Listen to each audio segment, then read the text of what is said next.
An old school game review, a foreign exchange student, a cranky Chivo bot, and a question with no answer. What's wrong with San Diego? This is Achievement Hunting 101.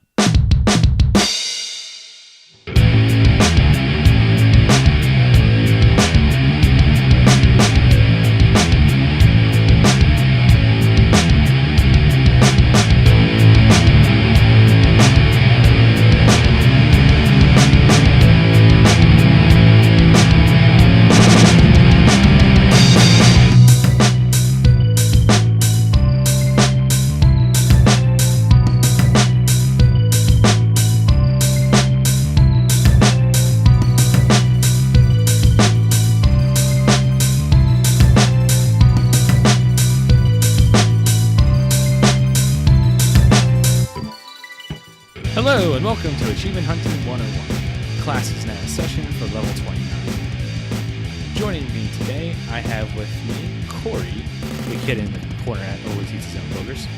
How's it going? How y'all doing? Also with me, I have the class clown, Ell. How's it going? That's me! Elio. Elio's Pizza, yummy. With us also is Nate. How's it going, buddy? It's not bad. How are you all? Doing pretty well. And also with us, we have a foreign exchange student. She is visiting us from the faraway place of VSS. We have Michelle with us today. How are you doing? It's good. I'm ready to rank you all from 5 to 1. There we go. All right, so first things first, like always, let's congratulate those who made the honor roll this week. Ell, why don't you go ahead and read them off? Alright. Dean's List time. Proclamation point. Black Buff has played 850 games. Hopefully he will tell us which ones to play and which ones to avoid. Nerve Bullet has 7,000 achievements. That's adorable. What the Fug has reached a milestone of 69. yeah. 69%. Yeah. Cut it up, butthead.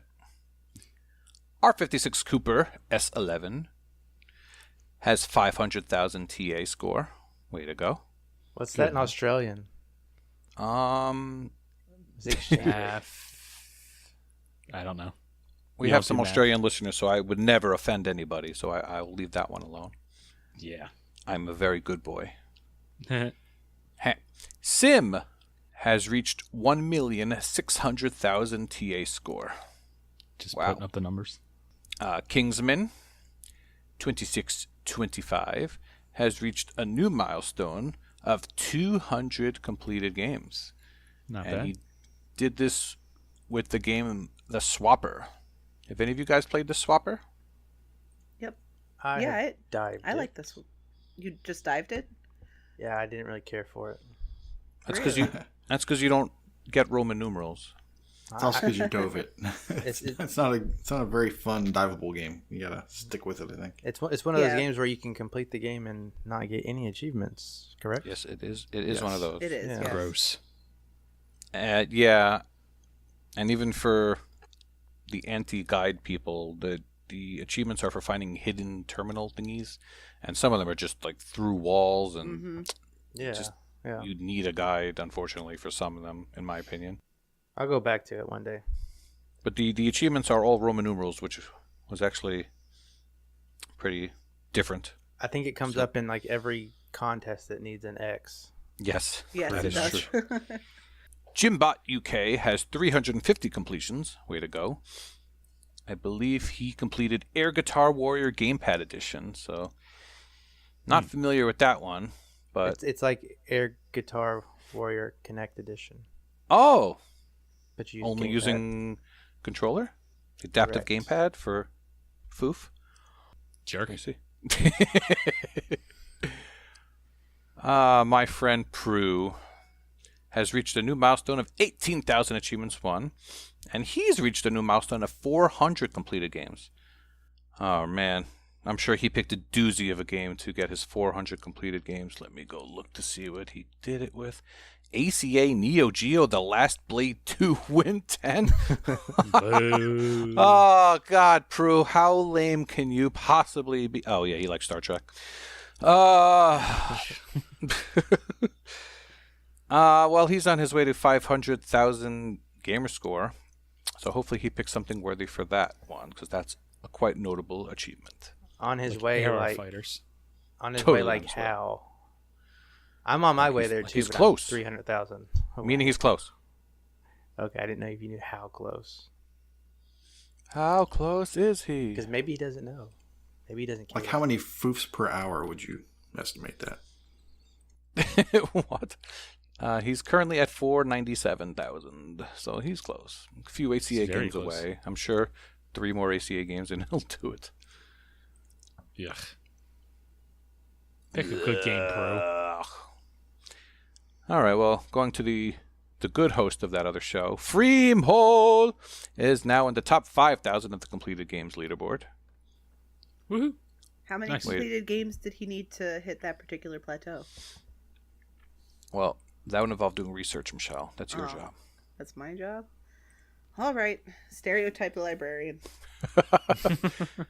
We need to know the Dewey Decimal System. He has... wait, is that 174 Way to completions. interrupt without knowing, Foof. I know. Just about to say He probably has the wrong Jeez. settings too. God, 174 completions. Wow. What? That's top Oh, that's 5,000. right. He finally completed Nicktoons MLB. Oh, Eh. nice. That's a And pretty good if you listen to completion. Z to Z, that's been a thorn in his side. Yeah. He It's mentioned it like every episode month. 23? It's been a thorn in his side for many years. So, Good job, buddy. Yeah, congratulations. Good completion. way to You go. could do better. Sorry, it's too positive. It's just, What happened to our beacon of positivity over there? That's another I'm podcast. scared and confused. our snark level was too low. All right. Host milestones real quickly. I'm on the top 50 of New York completed games for the Xbox One. Kush Mos has 500,000 TA score. Good job, Kush. Yay, Goosh. Very nice. There was a sale on. Everything. Yeah. Are there any indie games you don't own yet? But anyway, that's another question for another day. It's a very short list. Michelle reached 450,000 gamer score, 800,000 TA score, and she also reached the top 50 in puzzle games that she's been shooting for. So, way to go, Michelle. Way to go. Well done. Which game did you play for that one? I think Samsara got me through all 3. Nice. A triple milestone game there. So to ask the same question, how many games or how much gamer score have you gotten to get into the top 50? Well, it's True Achievement. I think it's puzzle leaderboard by True Achievement. It's like 122,000, I think. So it's a fairly It's a lot of puzzle games.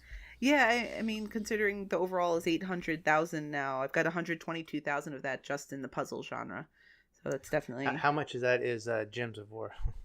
about 4,000 or so. So now that we're dialing it down even further, but it's all these leaderboards. Once you get out to that part of them, it's pretty hard to start making much more progress. And it must have been there at some point in the past because in TA normally when you hit 50 or 100, it'll show that little notification on your friend feed, but it didn't in this case, which means I must have done it before and gotten a notification. So I was a little disappointing, but I'm glad to have it acknowledged here, so thank you.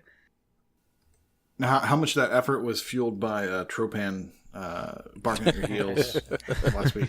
Oh, I know. I loaded up Puzzle Bobble 2. I did Samsara. I, finished Gorgo before I knew he hit the top 1,000 just to keep pace.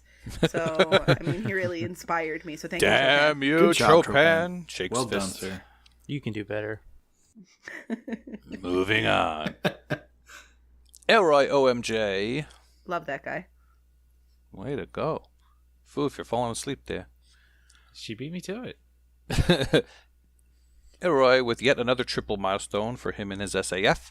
550-day achievement win streak, 15,000 achievements won, and 600,000 gamer score, in which we were treated to a lovely picture of him straight from Munchkinland. Michelle, Michelle was there for his 600,000 gamer score, and you want to tell us that story? Well, if you've been listening to the show for any length of time, we did a VSS some while ago about achievements that haunted us, and one of the ones that Elroy selected that particular week was the Cromarex the Invincible achievement, the one for beating him in Borderlands. And so he wrote his whole write-up about that, and afterwards several of us were like... Crab battle.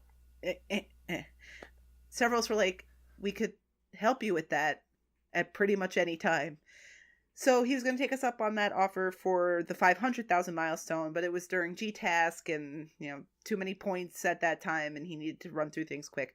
So for 600,000, he set it up so we could finish the giant crab battle and got it done. It took a little longer than I might have liked because, well, if you've played co-op with Elroy online, you'll know why.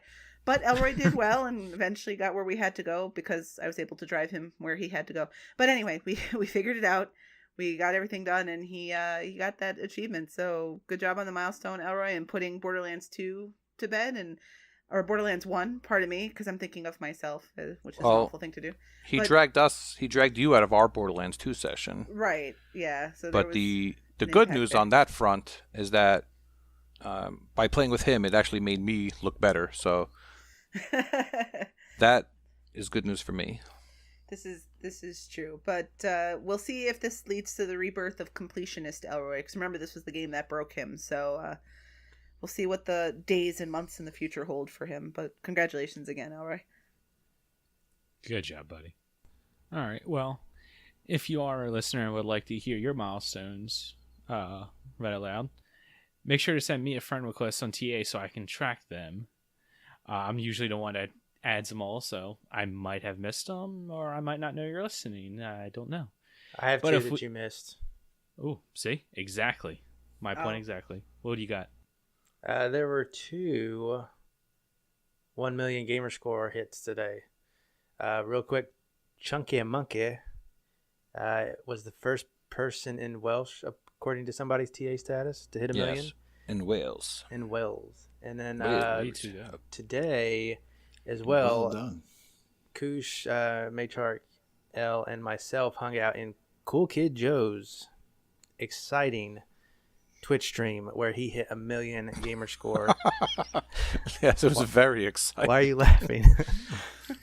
I mean, it took him 8 hours to get 1,000 gamer score, but in that time there was some cool chatter and some giveaways. Right. So yeah, definitely. Go ahead.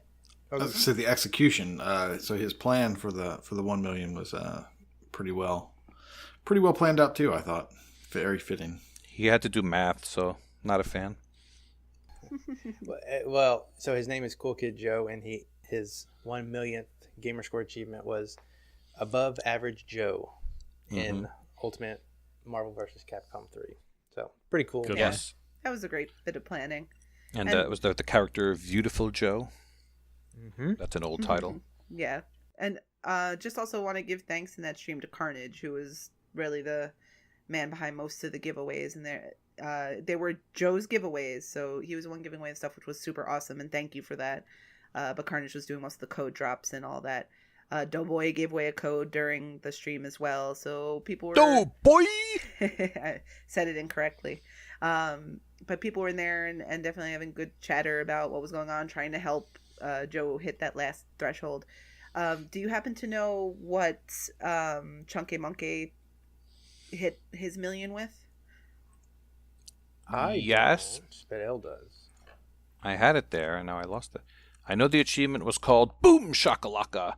Oh yes, I remember now. It's from, I believe, Far Cry Blood Dragon, but it's called Boom Shakalaka because it involves a basketball scoring a basket, and of course, Boom Shakalaka was exclaimed during NBA Jam back in the '90s before a couple of these hosts were around. But Have you heard this term before, Corey and Kenny? Of course. Yes. Sounds From like a lie. downtown. He's on fire because he got some sun. Kenny really doesn't know. I can Yeah. tell it on his I've heard face. boom shakalaka. From SpongeBob.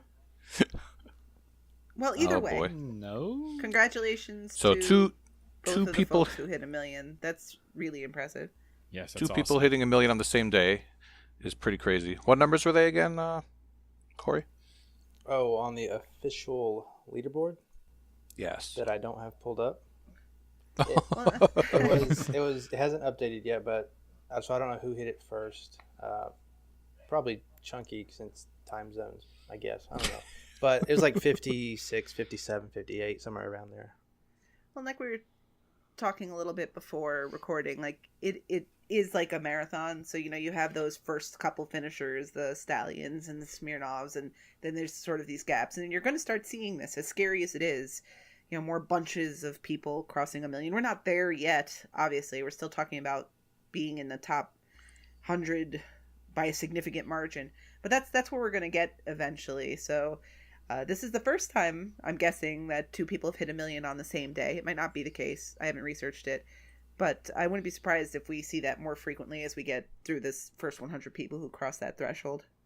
Especially with all the easy games coming out nowadays. Yep. Definitely helps to get lots of gamer score very quickly. Uno. Sounds like a good topic to talk about. I understand there's another Uno session coming up soon. Yes, there is a Uno Part 2 coming up. Not time of recording, but if you are listening to this day of release, we will be having a Uno boost tonight at 9 Eastern, so 8 Central, and I don't know what else around the world. If you would like to join in, send me a message. I know it's going to be me. I already have it complete, so I'm just going to be kind of running it, and if there needs to be a slot filled, I know my wife's going to be there. Elroy's going to be there, so this should be very, very fun. So just join the session to be in the party. You don't even need to have Uno. You will Wait be a minute. Very, very Wait fun. a minute. So Brooke's going to be with you Yes. on Thursday night. On Valentine's Day, you're going to be playing Uno. Yes.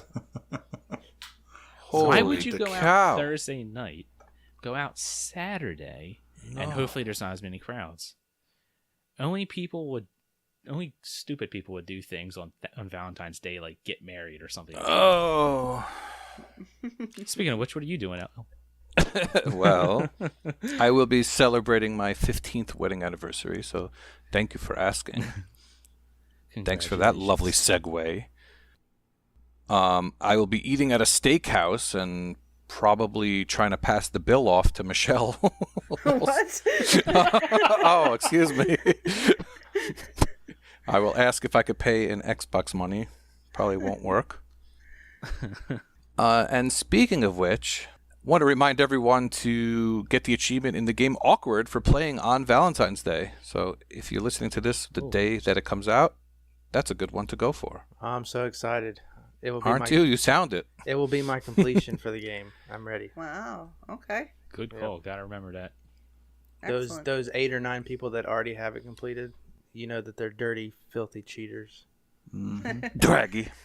I get the excuse me. feeling that even though I don't have the game on my tag and I have no intention to play it, and somehow Elle's going to be out for his anniversary dinner, it's somehow going to wind up on my tag on Valentine's Day. It's just a hunch.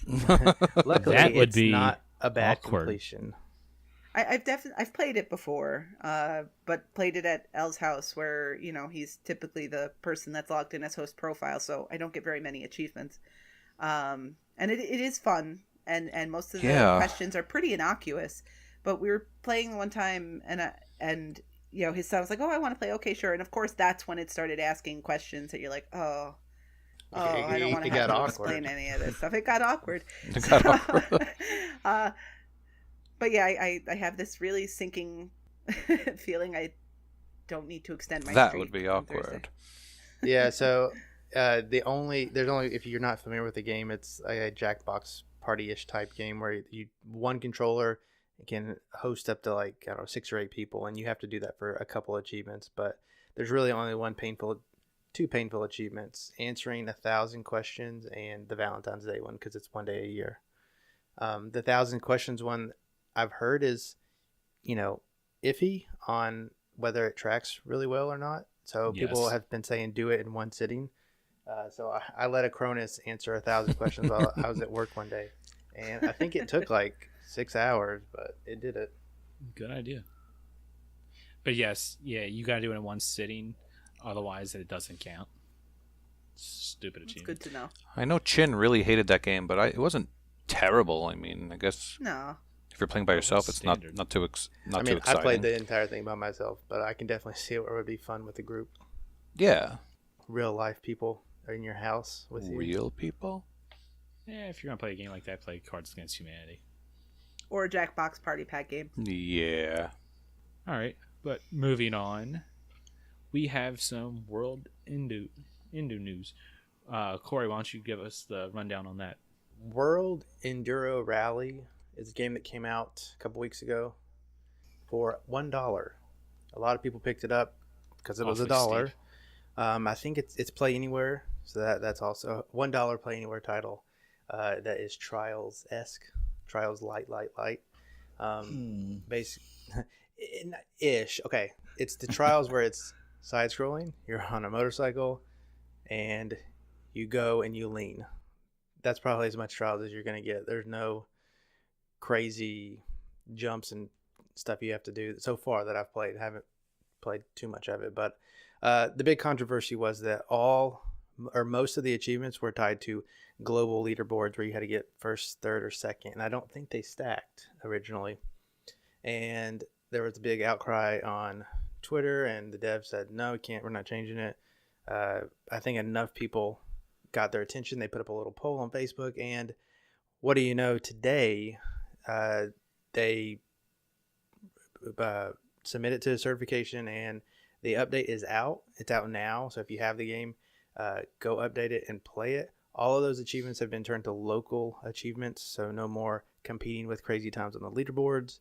And they added 275 gamer score with a title update that is seemingly fairly easy as well. So the only downside is that there's still 3 unobtainables that the dev hopes to fix soon. But if you're okay with unobtainables in case they never do get fixed, you can get a good amount of gamer score for $1 and have an okay time with it. Yeah, I mean, I would hazard a guess, seeing as they have been so responsive to this point about the achievements, that those unobtainables will get fixed. Mm-hmm. And kudos to them. Yeah, they seem like they were going to kind of dig in on that global leaderboard, but they definitely listened.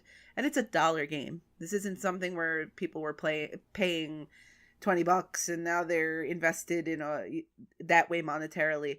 So they could have just grabbed all those singles floating around and left it alone. But they did hear the cry of people and fix that stuff up. And it's a smart strategy for them, because those of us who are into achievements are going to remember that they took the time to do that and definitely look harder at whatever they put out next. So good on them, because it's not something that many developers do. Yep, and as far as I know, it's a one-person shop. So hopefully that will show in the sales is how you treat your fans matters, and I think that we've seen this in the past, and achievement hunters will appreciate that, and float a buck his way. So, And also, we've got some games that are now backwards compatible. Koosh, why don't you go ahead and read off the list of what we got this week? Yeah, so speaking about going back and fixing things, or bringing things back, Orcs Must Die, and King of Fighters XIII. hold on. Yeah. What's that number? Come on, Corey. Should be King of Fighters, what is that, 13? There, You don't know how to do Roman numerals either?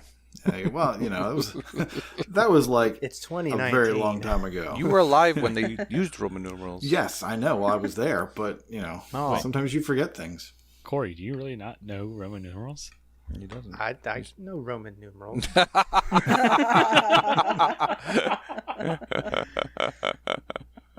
Ask me any Roman numeral. I. 1. Good job. L. Yes. Wrong L. Oh, I guess quiz time is over. leave him alone. So much for the educational portion. Jeez. Has anyone here actually played either of the games that have just gone backwards compatible? Nope. I think I played Orcs Must Die on the PC, right? It definitely You was a PC game. That's the only way. I Warcraft? played it at PAX one year on PC too, but that's my only interaction with either of these games. And I know I must have played a King of Fighters at some point in time, but I don't know that it was 13. Did King it of have Fighters. ACA Neo Geo in front of it? I don't think it did. Oh. I mean, I played it a long time ago. Although I think for completion challenge, at least for Freems, this counts right for folks who don't want to do an ACA game. He's willing to accept Neo Geo I think games so. Yeah. that were released beforehand without the ACA Neo Geo banner. So if anyone out there has been hesitant to get started on that stuff because you're looking for that game that fills that category without being an ACA Neo Geo title, this one would do the trick, I believe. I'm assuming King of Fighters is an RTS. Yes, definitely. Yes, It yes, should it be. is. It should be. Sure. I'm in. I'll get that. Don't tell Elroy that Orcs Must Die is a 200-point XBLA title, though. So don't tell him that. He's getting better at TA. He'll figure it out. I don't know. All right. And one last thing that we want to talk about. Super Animal Squad. Rocker, you have a easy level in this or something like that? What you got? The Super Animal Squad is a Corey, yes. I think what's you the did name that of the wrong. game, Corey? I'm pretty sure that's not the name of the game. Super. No, it's animal. Who wrote that wrong? That's the it's the whole point of the game. It wasn't Guys, me. guys, somebody read the script. That's exactly what I was Wait a doing. minute. Animal Super Squad Otherwise known as as ASS. Yes. is a game that just came out beginning of February 2019. It is, I'm going to say Trials like again, although it's not really. You side scroll through these tracks with different obstacles in the way, but you are an animal instead of a person on a motorcycle. You're an animal and then an animal in a vehicle at some points, and you try to get from point A to point B, and there's a couple hidden collectibles in the levels. Now, as far as the achievements go, you just need to play the levels to unlock the different characters, and you have to finish 5 levels with each character. You also have to finish 5 levels with each vehicle, and you have to do some community stuff. Now, the community stuff is all tied to a level editor. You can make your own levels and upload them for the community to use. And what do you know? All of these achievements track in the community made levels. So if you have this game, you can search for a level called AH101, and it is a level that as soon as you start it, you instantly complete the level because it just drops right into the goal that I made. And so basically you do that with each character that you have unlocked, which I only played 3 levels of the adventure mode at the time, and I had 3 characters, I think. So I did it with those, and you can hit each vehicle that has an achievement as well. So you can knock out all of those, and then you just make your own level, upload it because that's an achievement as well. And it's like a quick 710 gamer score in about 20 minutes. There we go. Yeah. Now, the rest of the achievements are going to be tied to not finishing that adventure mode, but getting fairly far in it to get some collectibles. But I don't think it's too bad. It was like a 1.5 ratio game. So, Corey, are you planning to write a solution on TA also that has where to search for this and all that? I wasn't, but that That's a good idea. Smart. Peer pressure. Yeah, maybe. Now, did you say that Bills had been commenting on it, or was that someone else? Bills. If you don't know Bills, he does Achievement Land videos. He did a first impressions type video, kind of went over the achievements a little bit, and I actually watched it after I did this because I just did it after Titanfall last night, And he kind of mentioned the same thing. He says you can build a world, and I think he built one as well. And Use ours. Be lazy. Don't build your own. It doesn't matter which one you use. I searched Chivo and actually found an idea for one, and I took what I found and I made it a little bit more streamlined where you didn't have to press any buttons. But yeah, Bill's definitely gave some inspiration there and stuff. Yeah, and don't use the AH-101 backflip level that I made because I had it start from a higher point, and the backflip doesn't count. So, and you can't delete. So yeah, just use the AH-101. It'll be a little bit faster. Do you guys like Trials games? Or are you any good at them? Because for me, they may as well be called Tribulations, because I am not good at those games. Oh, nice one. Thank you. I think I'm okay at them. I certainly enjoy them. And I remember up until Trials Fusion, I was able to complete all the expert level ones. I haven't spent a whole lot of time on the expert ones in Fusion, but I like the games. I like the games until I don't like the games. Yeah, exactly. Yeah, I don't have the skill or the patience or the combination of the two to get all the way to the end of those games. But when I play them, I have a lot of fun. The physics are fun. The challenge of getting a whole bunch of little landings right and the flips, that's kind of fun. So you feel good when you beat a hard level. Yeah. Yeah, I don't think anyone really wants to hear me compare Joe Danger to Trials again. So go for it. Joe Danger is superior in just about every way, and that's it. But I like the Trials games, but Trials are more physics and less platformer-y. That's fine. And I really love Joe Danger because I feel like I always know exactly what's going to happen when I hit the button. Like I can eventually close my eyes and play a level just by knowing the routine. Where with Trials, there's, as it said, it's more trial and error. So something that seems to work finally when you've gotten through a tough checkpoint, you fail out before you hit the next space and you try it again, but it doesn't work quite the same way.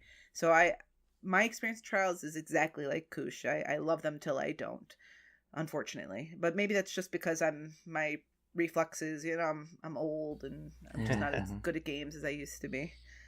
There's a correlation there.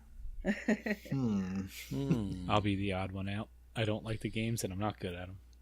You are a snowflake.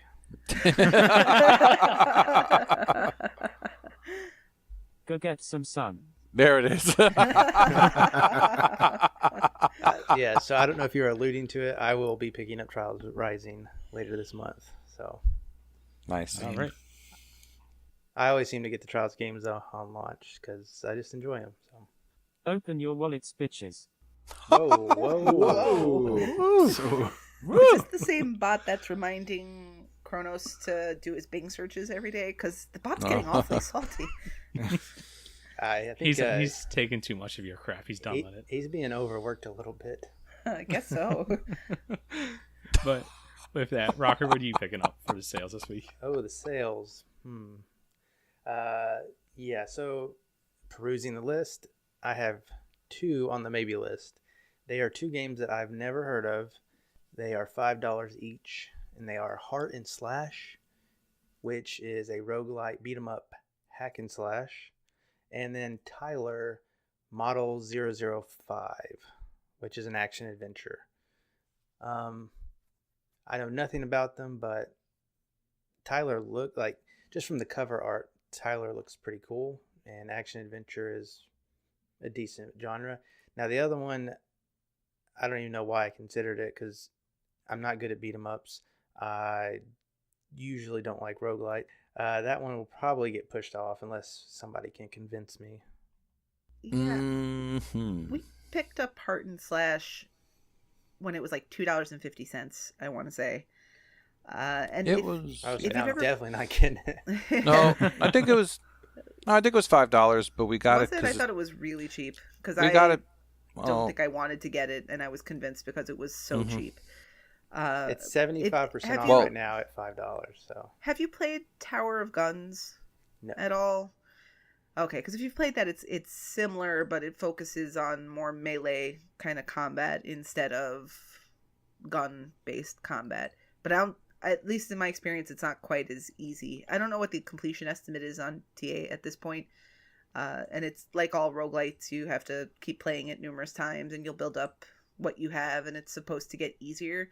But I've never managed to enjoy the game enough for more than like a half hour to sit with it to get better at it. It's not that it's bad. I think it's good at what it's trying to be, but I think if you're not into roguelites of this nature, I would just avoid it. I think even at the price, if that's not your genre, this isn't going to be the game to convince you to try it. Right. Yeah. Looks like I have access to Tower of Gun, so maybe I'll give that a whirl and see what happens. Yeah, Chin really loves Heart and Slash because he's Mr. Roguelite. I can't take any roguelite advice from him, so. The reason we got it actually was because it went on sale right when there was an achievement for playing it on Halloween. Oh, right. That's okay. So it went on. It was wow. It was Halloween 2017 already, but yeah, it went on sale that week, and it's like, oh yeah, and then everyone else is doing it. Well, let's do it. That was all Ell Peer speaking, pressure. by the way. I just wound up pressing purchase. That was all Ell speaking. I'm like, no, I'm cool without this game. I don't need it. It's come up on random to-do list for me in the past, and so it's gotten me to go back in and Koosh dabble did with it a too. little bit. Yeah, I played it some. Koosh buys for Koosh. Oh, It's different. I blame him. Does anyone know this Tyler Model 005 game, though? Okay. I've never heard of it. I don't know Nope. what it is. Sounds like a robot game. So, just like Cool Kid Joe's stream today, every game that was given away, I was checking out on TA, and I had the same 4 to 5 friends that played it. True Marvelous, Chin Doctor, Carnage, and Bills. Those guys play everything. Yep. So yeah, nobody here, it looks like, knows anything about it. So I just checked the video out. Looks cool enough. It will probably slide its way into my ready install. Our friend Redemption Denied has it completed, but that's about it. Oh yeah, I should friend him. Well, I see True, Smirnov, Stallion, and Redemption. yeah, and They're all my close personal friends. definitely. You definitely exchange like pen pal letters with Stallion. I've seen you with your Yes. videos going to the mailbox and Mm-hmm. sending them his way. So yeah, two little short list there with 2 of them. Koosh, do you confirm or deny getting anything this week? So I think I'm going to pick up Tyler Model 005. You've piqued my interest. I'm going to look at it. I'm going to open a tab, and we will see. That works on 2 levels. That works on 2 levels. You know, so I don't know if your theory or your methodology here has been discussed, but you pull up a tab of what you want that is on sale, and if by next Monday the tab's still open, you buy it. Is that it? Well, it's not an auto buy. Okay. But it's, I will sit there and look at the sales, and I'll control click on the links. It'll open up a new tab for each one. I get rid of the ones I'm definitely not going to get. I buy the ones that I'm definitely going to buy. And then the other ones I just stare at all week and make up my mind. Well, do I want to do it? Do I not want to do it? And then depending on what happens that week, Windows update, browser crash, what have you, I may completely forget about them, and then I'm safe. My wallet is happy. But yeah, so I'm going to leave a tab open on this one, and we'll see what happens. While I already have the next 2 that I'm going to recommend, there was nothing new that I was going to buy, I think, from this sale. So that either tells you that there wasn't a whole lot on sale, or that I've bought way too many things in the past. Or both. Or a little bit of both. Yeah, why not both? So Little Acre, Little Acre for $3.24. It's 1 to 2 hours. I'm sure there's a guide. It looks You really don't cool. need a guide.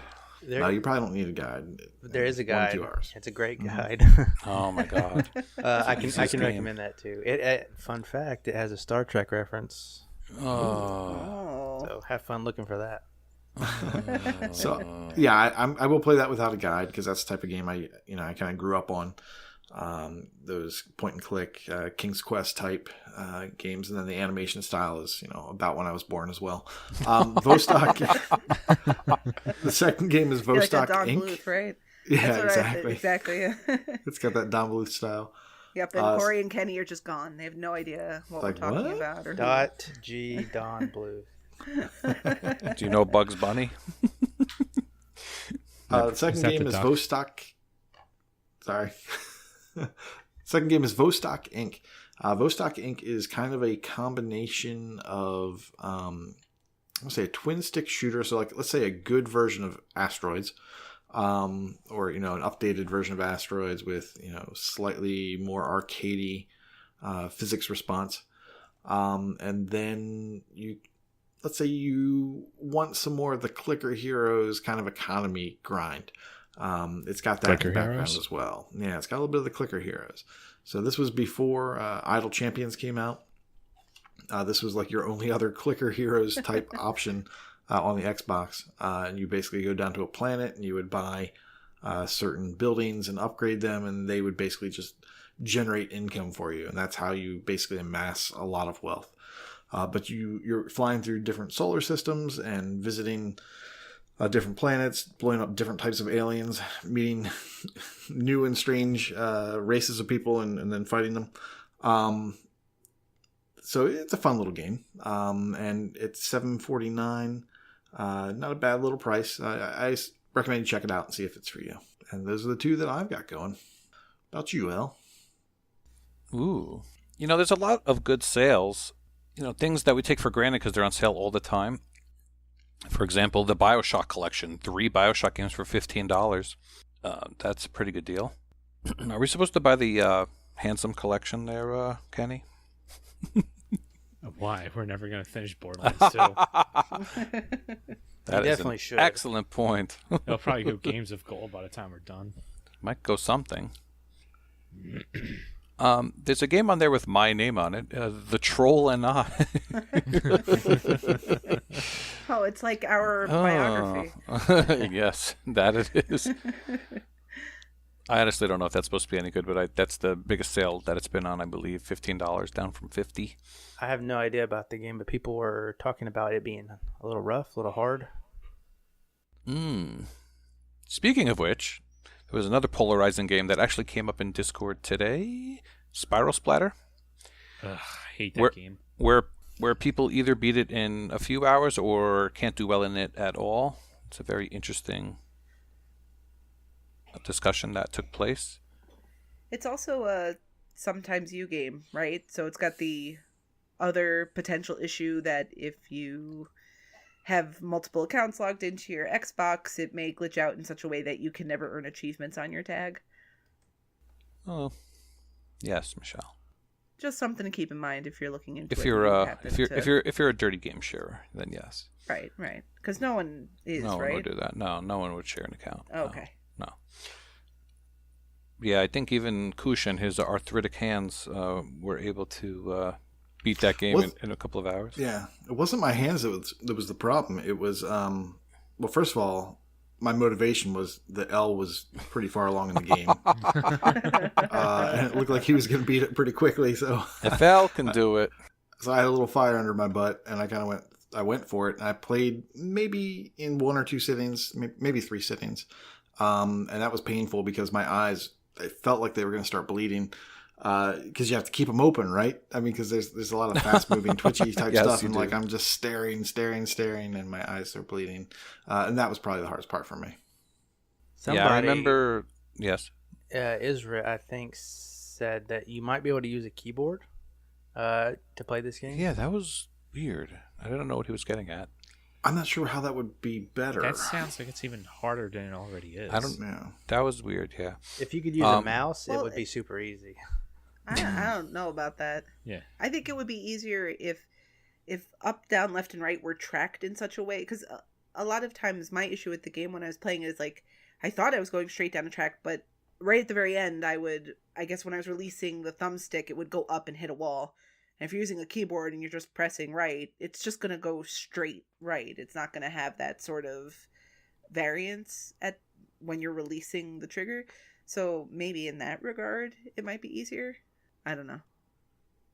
Yeah, but you just have to bang your head against the wall and get it done. Actually, I might have mentioned this before, but when I played it, I went back to it. I had lost some progress in my game, and if you go on the On TA, it's happened to people as well. So that's why I actually decided to get it done in one sitting.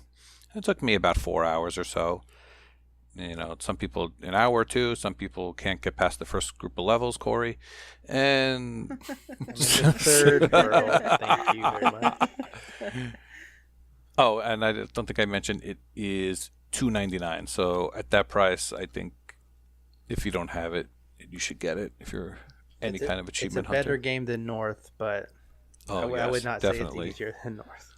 I would take North over that game, but Oof. that's just because it's an easy completion, whereas Spiral Spider just pisses me the hell off. Right, if you want a guaranteed completion, go with North. But if you want a game that might actually have some gameplay, go with Spiral Spider. And of course, what's in to borrow from Michelle's wallet again? Maybe we could pick up WWE 2K19 Digital Edition, so we don't have to put in dirty discs. It's still the one disc I buy every year, so I can get the collector's edition. This year I got a whole bunch of Ric Flair swag. Woo! And the one thing I've learned from that's buying right. the WWE Digital Edition is that I wind up on the hook for boosting it. So Oops. I'm good.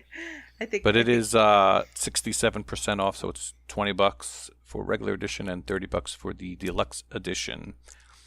They seem to do this annually with the WWE games, just a couple months before the previous year's game is set to have the server shut down. They put the current years on a 65% sale or whatever it is, because that's how we picked up WWE 2K18 and 17 and have those digitally.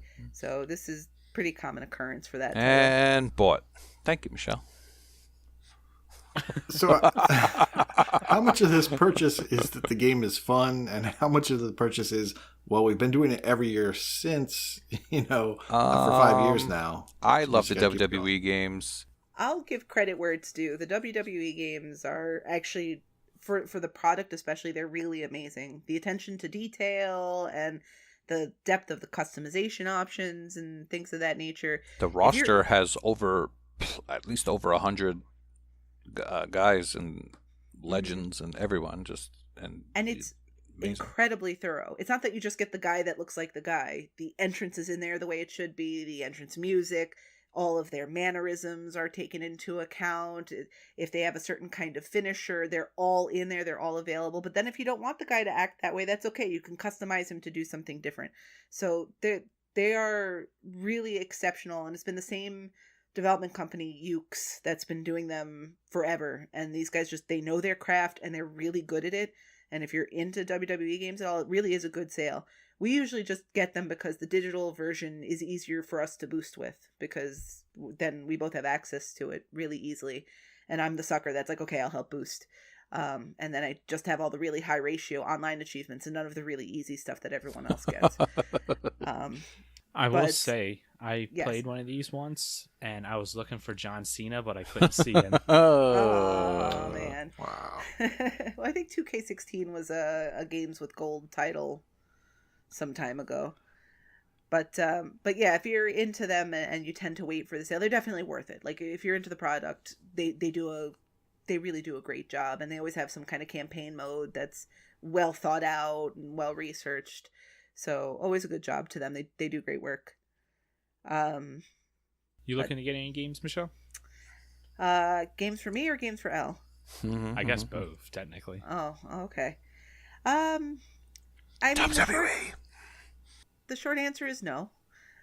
But looking at the list, during Cool Kid Joe's stream today, he streamed Glass Masquerade, which is this game where you sort of have these stained glass windows and you're trying to fit the puzzle pieces into them, and it just had the word puzzle in it, so of course my attention was immediately attracted that way. It's on that first week sale that some games go through, currently for $9.59. The game looked interesting enough, but it also didn't look like the most interesting thing to play. But I don't know if that's just because the stream was very quiet and Joe clearly had a plan for the million that was going a little longer than he thought. But it looked interesting. It definitely looks like something that I would stay up too late playing because I just want to finish one more puzzle. Also, I I'm intrigued by the awarded platformer bundles. This includes 2 games, Toby the Secret Mind and In Between. And that's $16.49. I didn't grab what the regular prices of those games are. But both of these games are fairly quick completions. Toby and the Secret Mind is about 2 to 3 hours. In Between is 5 to 6 hours. So you get 2 fairly short games that are fairly well regarded indie games. And, platformers are always kind of a good standby. So intrigued by that, but not likely to get it. And also to go the Kush route and actually recommend something. Elroy, cover your ears if you're listening, because I'm going to recommend a 200 gamer score game. I really liked The Misadventures of PB Winterbottom. It was a game I really enjoyed on the Xbox 360 back when they released one Xbox Live Arcade game a week. I think the puzzles are pretty clever, and the studio had sort of an interesting story about how they got there and how they weren't really game programmers and somehow made this game. And I think they went on to do King's Quest, the remake one. So, it's in good hands. And again, the puzzles are pretty clever. It is difficult. The game can be tricky. But if you're looking for a good, solid puzzle game where everything is definitely solvable, but if you don't want to solve it yourself, you can find good YouTube videos, Winterbottom's a good choice for only $2. Now, this is a game that you do not want to walk away from and intend to Yes. come back later, like I did. Because when this comes up in the Mhm. RTDL, forget it. You're gonna have to Yeah. sink time into it to relearn the controls. Funny you should mention that. It came up on Ell's RTDL, and he's like, "Oh, would you mind helping me?" And I'm like, "All right, cool. I loved Winterbottom. Let me take a look." I had no idea what I was doing because he's got something late in the game, and I was just like, "No, I can't. There's no way," because I'd have to spend a full day learning how to play the game. So, absolutely accurate piece of advice. But still, I would recommend the game at $2. I think it's well worth it. What about you, Fu? You picking up anything in the sale? Well, I was gonna say nothing, but after Kush talking about the Oh my! Vostok Inc., yeah, another Clicker Heroes. That's a maybe. But since I got Idle Champions, probably not. I'm probably not gonna get anything. Well, it's nothing like Idle Champions. So I don't want to sell it as a clicker hero, something that'll fill that gap in your life. But it does have elements of clicker heroes. It's more of a twin stick shooter than anything else. But I think it's quirky. I think it's fun. Watch a video, see what you think. Twin stick shooter, Clicker Hero. Mm-hmm. That sounds fun. I'm glad you asked. All right, so we got a community question once again from Chip. He asks, what is the number one game you're looking to finish up this year that has been in your backlog? Well, when I first got this question, I immediately thought Defense Grid 2 because I messed up on it and I really wanted to get that completion just because it was getting personal and I just want to get it done. But thanks to Corey, I actually finished that last night. Oh, congratulations. Thank you. Satisfying completion. Very happy with that. So I'm going to switch it for the question. Instead, I'm going to do Halo 4. If this, as said it a million times, love Halo, and I'm very close to this. But yes, I have 4 achievements left, basically 3 achievements. I have to complete Legendary Solo. When then there's the other achievement to just complete Legendary, the hop at the same time. So that's basically 2 in one shot. And then I gotta carry a UNSC weapon through mission 3, and then steal a raft and kill 4 other wraiths in mission 5. So I'm very close to getting that completion. So yeah, that will be the game that I'll be doing for my backlog this year. Michelle, what game are you looking to finish up this year for your backlog? Well, I look forward to the day that something in your backlog that hasn't been completed yet is a question I can answer without saying Gears of War 2. But it's still Gears of War 2. That said, if we're looking for a little variety, Silent Hill Homecoming is actually another game I played way back in my early achievement hunting days. And I have 1 achievement left where you have to replay the game. And if my understanding is correct, there's some kind of laser weapon you get early on, and it makes the game pretty easy, but I've just got to block aside the time to do it. And if finishing up in the context of this question doesn't mean completion necessarily, One game that I'd love to go back to that I've tried multiple times and just never kind of hit my stride with it is Enslaved: Odyssey to the West. I've heard nothing but amazing things about the game. I've also heard exceptionally amazing things about the DLC for the game, because apparently that Pigsy's Perfect 10 DLC is one of the best DLCs ever released. And it's one of the games that when I look back at my backlog that I have access to, that I'm actually interested in playing, but just never really gave it fair time. So hopefully one of those will actually come to fruition. Elle, what about you?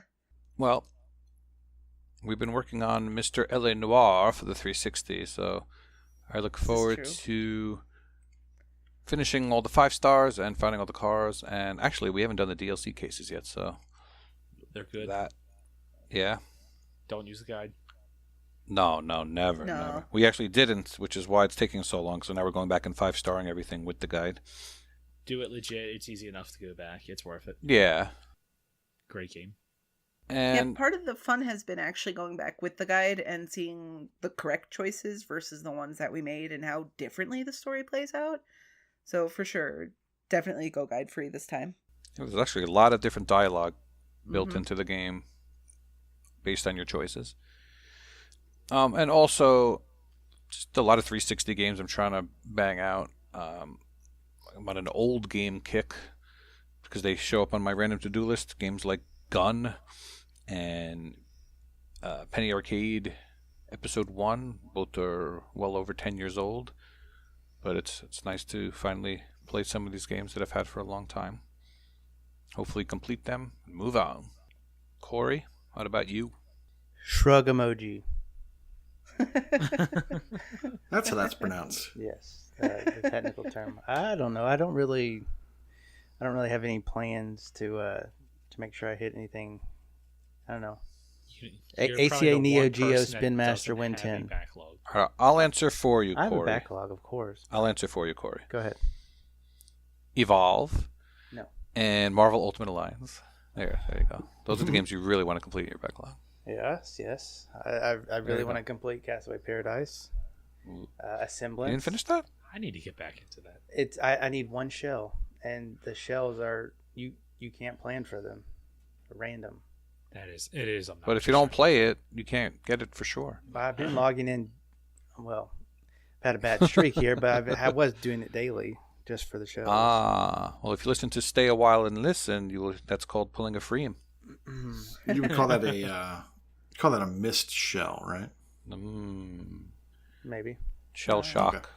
So yeah, Castaway, that stupid achievement and Assemblance, Sigi. Semblance. Lots of stuff. Lots of little stuff. That's also mentioned on that. I know. I'm going to try to complete it in just, 2 runs instead of 4.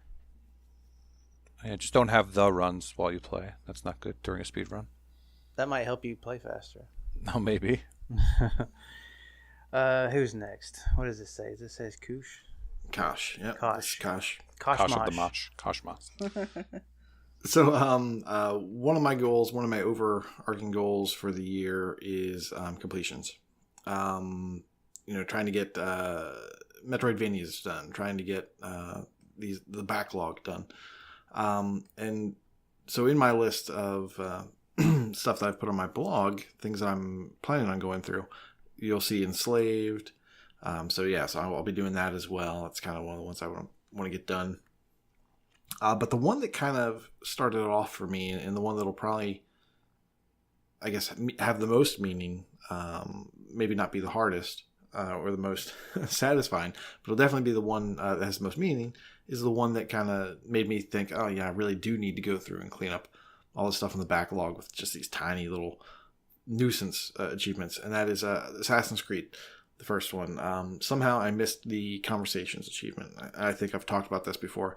Yeah, so I basically just have to blast through the main storyline and just make sure I hit all those achievement points. I'm about a third to a half of the way through that run, so I should just be able to knock it out. But yeah, that's kind of the one, that was the whole start of the plan for the completions this year for me. So getting that done would be nice. I'll be very happy about that. Oh, that was the first Assassin's Creed, right? Yes, the first Assassin's Creed. So that's not the one where you have to hit A during the thing, right, and see all the different... No, not what are those called? right. The those the like flashbacks or whatever. Yeah, forget exactly what they were called, but you don't have to find Sequences? all of those. No. You Something else. just have to find the majority of them. Yeah, there was like a 70% I or think something like that. synchronization is right, but yeah, Oh, when you okay, see yes. something in a different viewpoint. Pit A or something like that, yeah. Mm-hmm. It's Yeah, been no, so for me, long it's since just- I played. I don't even remember that. Yeah, it's just talking to, I want to say her name is Elena or something like that. But we did that on maybe another that's- episode. yeah. So write in, tell me how a I'm bunch of wrong. girls' names, yes. That game drives me crazy because there's no subtitles. Ugh. What were you thinking, Ubisoft? Oh, speaking of which, I completed Shadow of Lootbox this week, and there's an achievement for climbing a tower and jumping into a haystack, which I found quite amusing. So.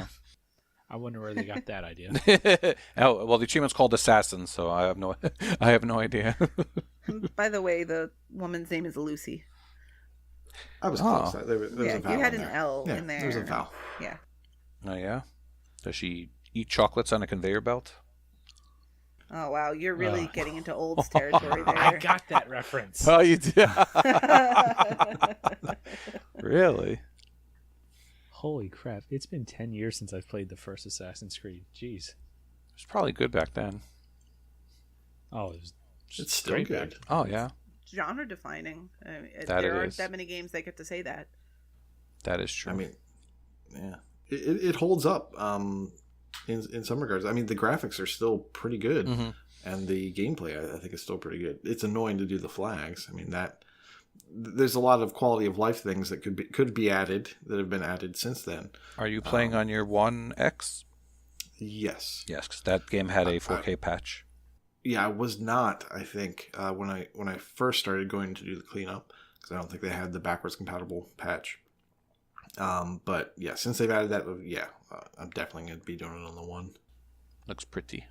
Speaking of completions, let's talk about the Freehold's Completion Challenge and the BCM. This week we're going to go over the next category, which is the I'll Take Actual Reality for 500 Alex. Complete a game that has a VR port or version. So I'm not going to lie, I really didn't know that many VR games for this. And there was only two that kind of really stuck out in my head. And that was, well, the first one that really stuck out was Super Hot. And that was, and I definitely want to try completing that because I'm interested in that game. I hear a lot of good things about it. I would like to play it. And then the other one, I was doing a little look in and I noticed that Super Lucky's Tale is VR. So that would be cool to play because I haven't tried that. I've watched a couple of videos on it. Would like to try it. But in all honesty, I'm kind of copying Koosh on this one. So I'll let Koosh talk about the games. I was going to say, Stole his I'm thunder. looking at my,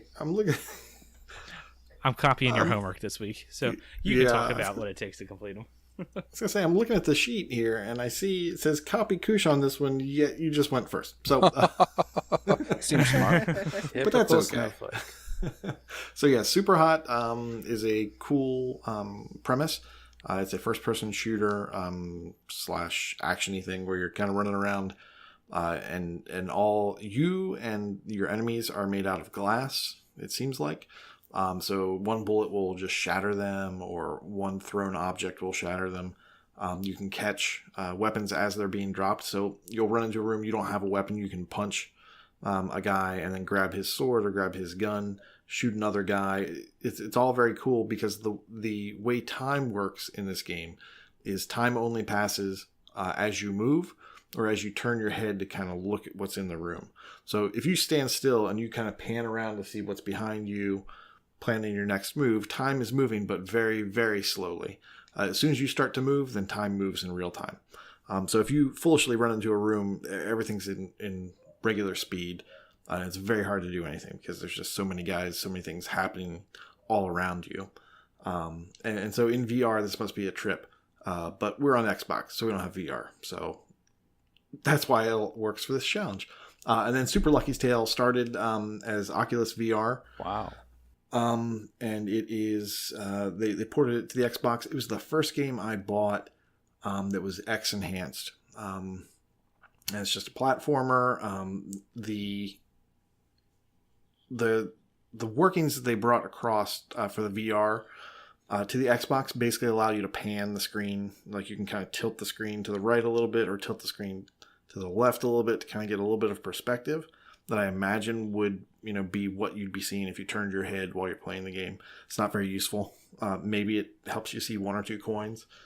But the game really is just kind of a Mario 64-ish platformer. It's got its own little charm. It's not very difficult. It's a fun platformer if that's your thing. Is this a VR title? Because it's a sequel to a VR title. It's a sequel? I didn't think it was a sequel. I thought it was a direct port. Lucky's Tale is the VR title. Super Lucky's Tale is the sequel. Maybe I don't know. I think we're going to need a ruling here. See, this is how you get busted. This is how you get busted by the teacher. You copy off of somebody who's got clearly the wrong answer, and now they'll know. Yeah, next time I'm copying Michelle's homework. Here's a post in the Oculus subreddit. Has anybody figured out if there's a way to play Super Sluggy's Tale in VR? Huh. Koosh, do better next time if I'm going to copy your homework. So, like I said, super hot. Actually, that game was just called Hot. Oh. Super Contra. Crazy people. About you, Rocker. Who are you going to copy off of? Well, we saw that. Can't see, which none of you can. Rocker is sitting there furiously erasing his homework right now. So. I don't know what you're talking about. Well, I only have 2 on my list, and neither one of them is Super Lucky's Tale. Good job doing the research. They are Hellblade, which has recently got a VR port, and I need to play that game. I haven't yet. Haven't even dived it. And the other one is a long shot just because I don't know if I'm really going to want to sit and do it, but Keep Talking and Nobody Explodes is a contender for sure, and that was a straight port from VR. So now because I know there was some discussion in Discord about this particular category. Like Abzu came up, but Abzu wasn't actually released for VR. It was released through some other thing that sort of made games work in VR. Now, Hellblade is actually a VR port, or is this that same structure? I'm like 95% positive that Hellblade was ported to like true VR. Okay, because your eraser's getting pretty thin there. I don't want you to have to change too much else. No. I think we already established that one is good to go. All right. Yeah. So that should be a good game in VR too. Yeah, I'm sure it is. If you had VR, that is. So Elle's looking forward to complete LA Noire as his backlog game. What are you gonna look forward to playing that's a VR game, Elle? Don't say LA Noire, don't say LA Noire, don't say LA Noire, LA Noire! Which actually, well, the reason I want to do this, I want to get my hands on the VR version, actually. I came across it. It's called Ell and Matrarch, the VR case files. Yeah, I was actually going to call a challenge on you for this one, because I don't know if it counts. Well, I'm going to say yes. Need another because, well, as I was saying, this YouTube series from GTA Series Videos, it's basically just a few minutes of bloopers from that game, and it's hilarious because you can wave your arms around and do crazy stuff and throw things at people, and they just sit there and don't react, and just very funny videos. So based on that alone, on what ground would you say it doesn't count? Because just from looking at that brief video, I haven't researched it, but like there was a little clip in that video from the very end of the game, so I don't know if I guess the impression is because it's called case files that it might just be the cases. It's not but the that's full. What the game is. It's not the full game. I guess like is what. seven cases. Oh, okay. So they only reworked certain portions of the game. Yeah. Okay, got it. Yeah, that doesn't sound like that one's going to count. It says VR version. A version could be one episode from it. If it just said a straight port, that's a little more strict, I would think, because a port is the same exact game. But a version, Lucky's Tale might even count if you want to It might view make that a comeback. broadly. Yeah. All right, I we'll have to put see. it back on your answer. We later, shall Rocker. see. Otherwise, I have to say Borderlands 2 again for the 100th time. So Oh, here you we go. shall see. Fallout 4 has VR. You.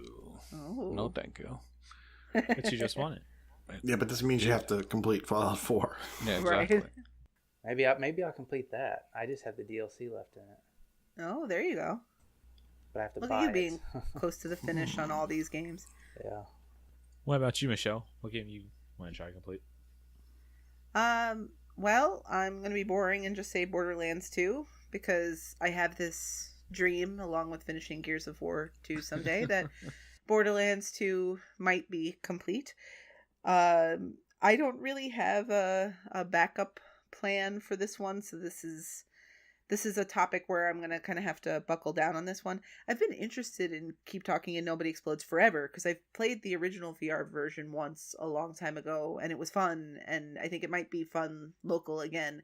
But then I remember hearing Elroy talk about the single player just trying to play it for the achievements experience, which is what this would boil down to, and I just don't think I could put myself through that. So it's going to be Borderlands 2 or I'm going to fail this challenge. So you're saying Abzu doesn't count? It does not count.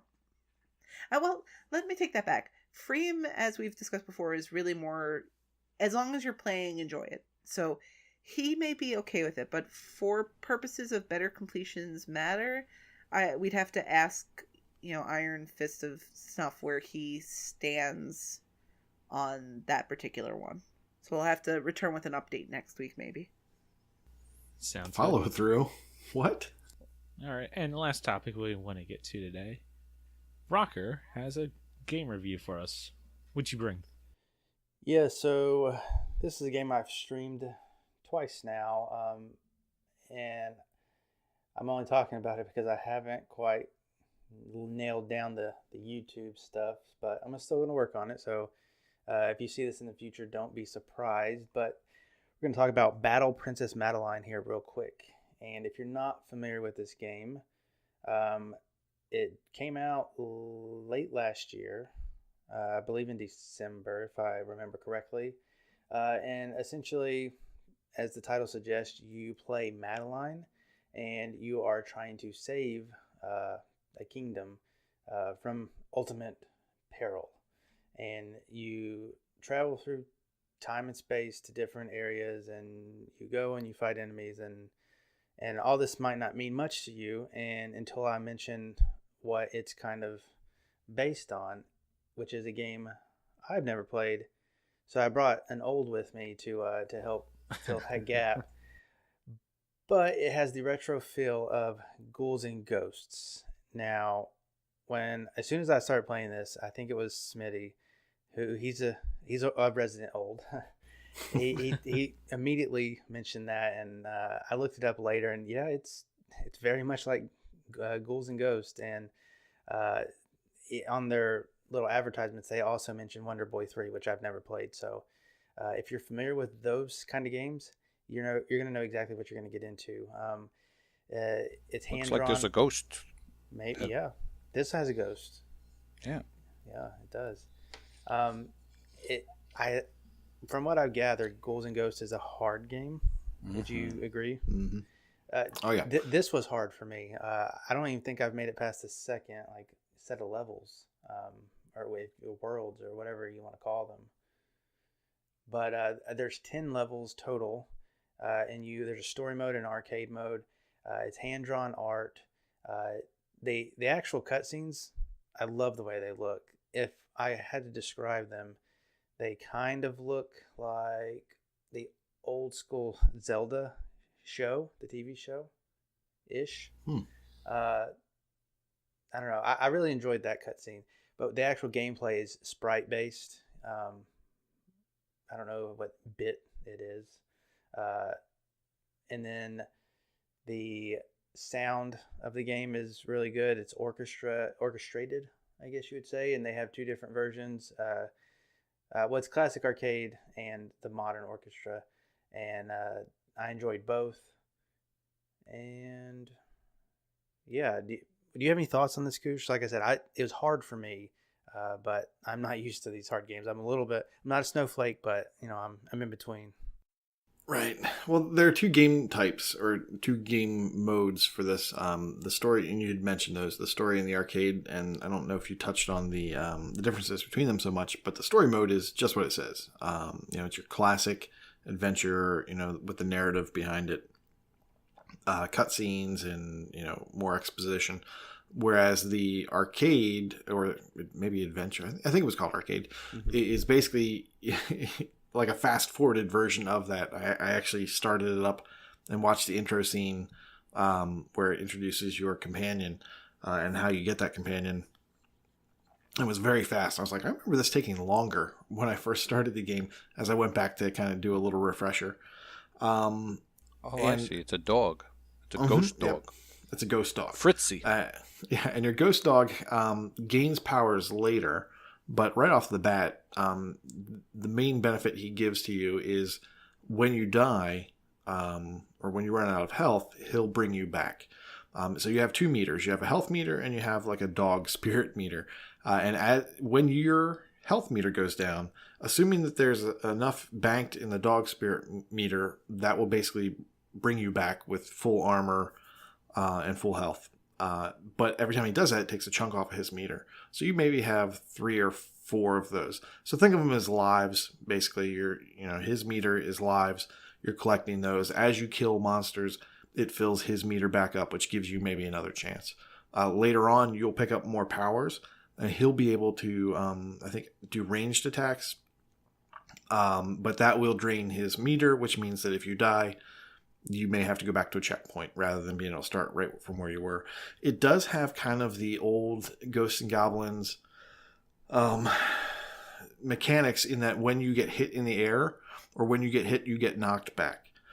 There is no, there's nothing more frustrating than a platforming section with a little flying guy who hits you at the apex of your jump, and now all of a sudden you bounce back between the 2 platforms and you fall way, way, way down. That's old school gaming, and they have brought that back. Don't know how I feel about that. The nice thing about the jumping is that unlike old school games, when you jump, you commit to that jump. You keep moving forward. There is no movement in the air. This game does have air movement. So when you jump, if you're like, whoops, nope, you can zip back to the other side and kind of avoid that. It's got the iconic weapon. I think you start off with a lance, if I remember. So it is, and I think the developer actually mentioned that this was kind of a letter for his daughter, Madelyn. I could be making all this up, but it sounds like a good story. Where the developer is basically made this game to inform his daughter about games of his youth. And so he kind of wraps it up in a, I'm going to say Neverending Story or Princess Bride kind of delivery system. So, she's in bed and in comes granddad and is giving her this story, and that's kind of what drives the narrative. But yeah, I'm having fun with it.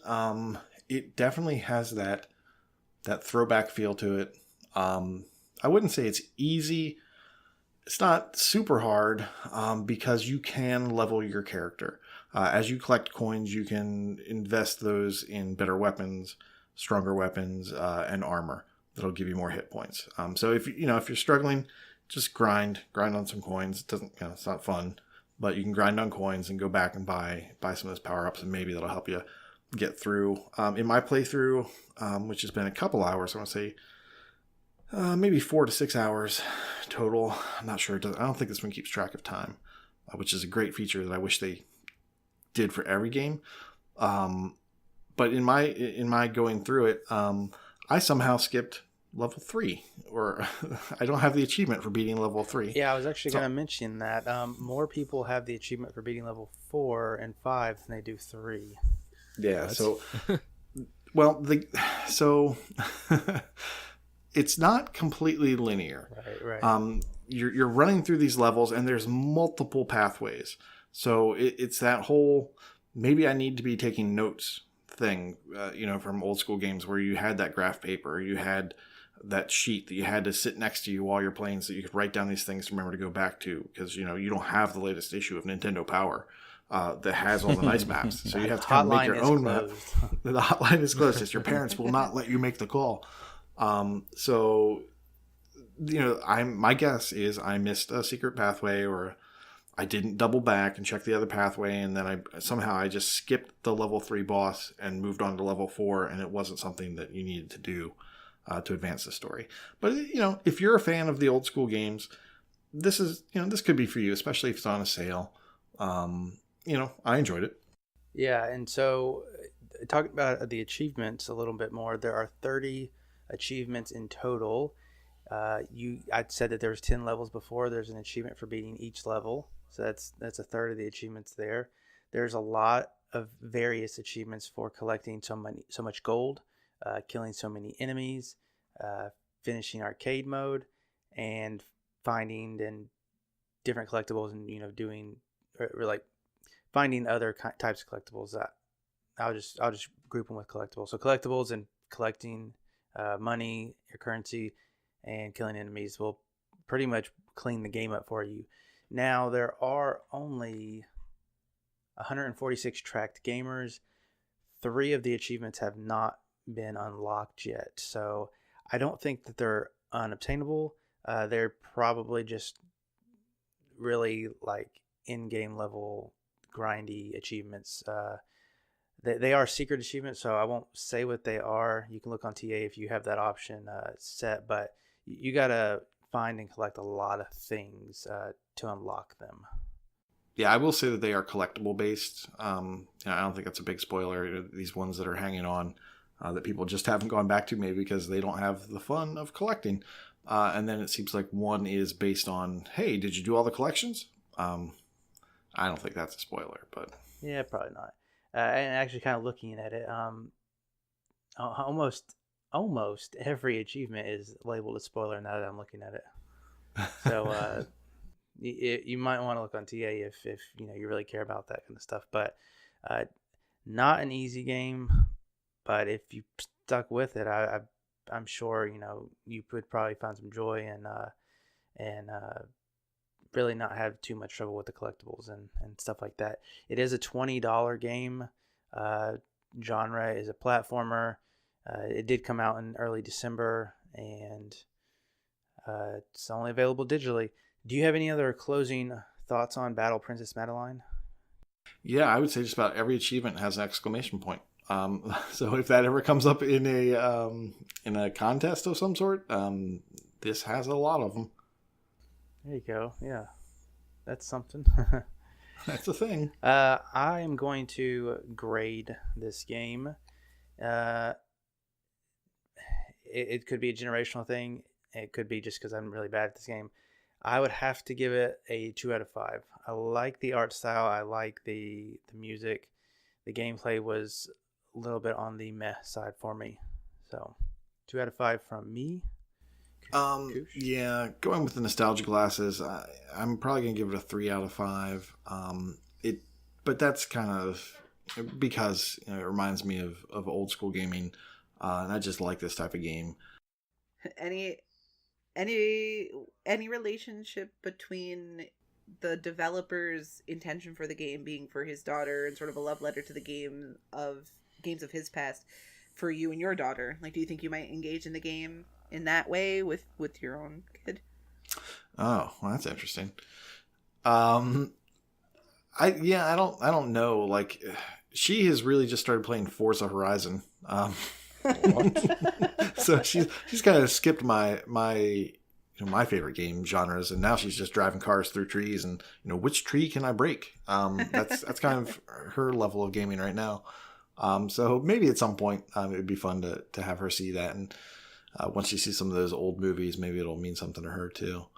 Yeah, but it sounds like I know Ell with his son, like he's shown his son some of the classics, and from what you describe, it sounds like a game that they might enjoy going through because he's aware of a lot of these sort of referential things, and that might be one approach to the game that will make it enjoyable beyond what your eventual rating for the game would be. Yeah, that actually triggered my old man memory, what it was I was going for. And that is that, yeah, I give it a 3 out of 5, mostly for nostalgia. But as I'm playing it, it does feel a little empty. You're running through, it just doesn't feel very meaty as you're going through these levels. There's a lot of space. There's a lot of room for empty exploration. You know, I'm going over here, I'm doing this thing, and it just doesn't pan out because it's just a corner of a room. But you sort of think that there's something there, and maybe in a larger development environment, that could have been there could have been something there. There could have been a cool story element. There could have been a cool power up or something like that. So yeah, I can understand a 2 out of 5 for someone who doesn't have the nostalgia edge to it. But yeah, I'm going 3 of 5. We'll see what happens when I put a little more time into it. And if you want to see gameplay, obviously look at YouTube and you'll get a great idea of what you're getting yourself into. I still plan on putting my video up there as soon as I can figure that stuff out. So look for that soonish. Trademark. So. Okay, well, that'll about do it for us. Coming up is a very sequential segment. And then after that, we got a review with Ell and Michelle. And then at the back end of the show, we have Wakapeil with a Quickie of the Week. Be sure to follow the show at all the usual places. You know, you can follow us on Mixer, mixer.com/AH101. And then our Twitter is at Achievements101. You can also listen to the show now in multiple locations. We are on iTunes, Libsyn.com, Spotify, YouTube. I think there's a couple other platforms for Windows and such. If you like what you're hearing, please be sure to like and review us on your platform of choice. It is a free way that helps us out greatly. For those that listen to us on YouTube, be sure to hit that notification bell. Along with the normal show that you're listening to now each week, we want to start adding our B-sides with video to YouTube. That way you get the game reviews or whatever it is we're talking about with a little bit extra content. And along with your platform of choice, if there is a subscribe button on it, make sure you smash it so you don't miss a show. Like I said before, we have lots of extra content and bonus episodes coming out that if you're not subscribed, you may miss out on. We have a lot cooking, and it's not just the main show each week. And lastly, be sure to join in on all the conversations. Join the Discord.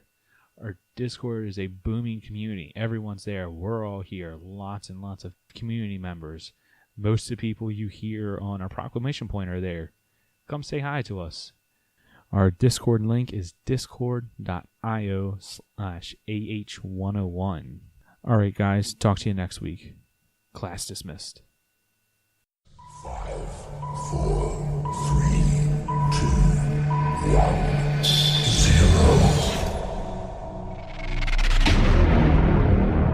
A very sequential segment with Matrarch, X the Hero, and El Royo MJ.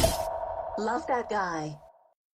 Happy Valentine's Day, everybody! And keeping up with our tradition of doing holiday-themed, very sequential segments, it should be no surprise that today's list will feature achievements that relate to the most lovey-dovey holiday there is, none other than Valentine's Day. That's right, get ready to be suffocated by pink everything, heart-shaped everything, and love and bliss and happiness everywhere you look. Unless you happen to look in a singles bar, but we won't be going there. In honor of this loving, union-building holiday, it only seems fitting that our pleasantries take on a positive tone. So, ladies and gentlemen, allow me to introduce the man who is ranked 6th in gamer score in the great state of Tennessee, Elroy. Whoa, you called Tennessee great and number 6 and all this and stuff, but let me tell you something. Alan P9, yeah, Alan P9, I don't know if you listen, but Alan P9, I'm coming for you, buddy. I'm coming for you. You see that luchador mask at number 6? Yeah, it's coming for you. You're only 16,000 ahead of me. That's nothing. You just wait. I'm coming for you. That was a little threatening. But on that note, and Alan, happy Valentine's Day, Alan P9. All right, now you're good. Now you're good. Yeah. On that note, we are also joined by the woman who holds the title of second most gamer score in music games in the greater state of New York, Matrarch. Oh, nice. The greater state, although when Tennessee is our basis for comparison. But I'm actually impressed. We actually did go with positive best leaderboard style milestones, which we don't typically do. So allow me to introduce the man who is the best, and I mean the very best, at Kung Fu fighting in the grand icy state of Pennsylvania, as evidenced by him sitting firmly atop the fighting leaderboards in that locale. X the hero. Woohoo! Oh, wow. And, I don't have like, anything to say. I'm solidly, just like, it's like a 30,000 TA gap. It's not even close. Like, the next guy just gave up. Yeah, really I think impressive. I've mentioned that fighting is my favorite genre, and even without the Neo Geo games, I still am pretty far up on that leaderboard. So I'm proud of that one. Yeah, he should be. When Good I think of X, I think, man, that cat is fast as lightning. That's what I think. Where do we even go from there? All right, We'll just dive right into the we'll segment. we'll just go right into the content. Oh, okay. That's why we're here. Sure, So, Mhm. the most interesting part of this segment is that the three of us all have a very different type of attachment to Valentine's Day. I, for example, I'm looking forward to celebrating mine and Kelsey's last Valentine's Day before we get married this summer. We'll have a few drinks, Aw. make a nice dinner together, snuggle up on the couch, and watch a movie. Oh, yeah, go ahead. Oh, No, wait. Watch a movie? Is that- You do that? Yeah, occasionally. Oh, okay. Yeah. I don't believe you, man. Will it be a classic like Elle's suggested Terminator 2? Absolutely not. Okay. How about that Tom Cruise movie we talked about last week? I think we're leaning towards Skyfall. Terrific. That's not the Tom Cruise movie that we talked about last week. It is not. So that is my perspective on Valentine's Day. Lovey-dovey, mushy, all over the place. Elroy, on the other hand, he's been married for so long that he and Kelly probably don't do anything fancy anymore, and he'll spend the night like any other Thursday playing crappy video games. Am I pretty close? Yeah, well, actually, I think we're supposed to have a nice little old Uno boosting session on Thursday night. And what says Valentine's Day more than playing Uno, right? What says Valentine's Day more than playing Uno? Only playing virtual Uno with strangers on the internet. for Nothing imaginary says- internet points. Right. Nothing celebrates a holiday about togetherness more than playing a game that means one. Yeah, there you That's go. awesome, actually. And finally, M is of the mindset that Valentine's Day is just this awful experience, and she's nauseated by the societal permeation of hearts and cupids everywhere. Ugh. Somebody has to be that person. Yeah, all right, fair enough. Well, with that said, you can surely expect three very different spins to feature in this week's segment. So let's get right into it, shall we? Mr. Roy, take it away with our short and sweet, even though we all know that's a lie, honorable mention. All right, well, honorable mention.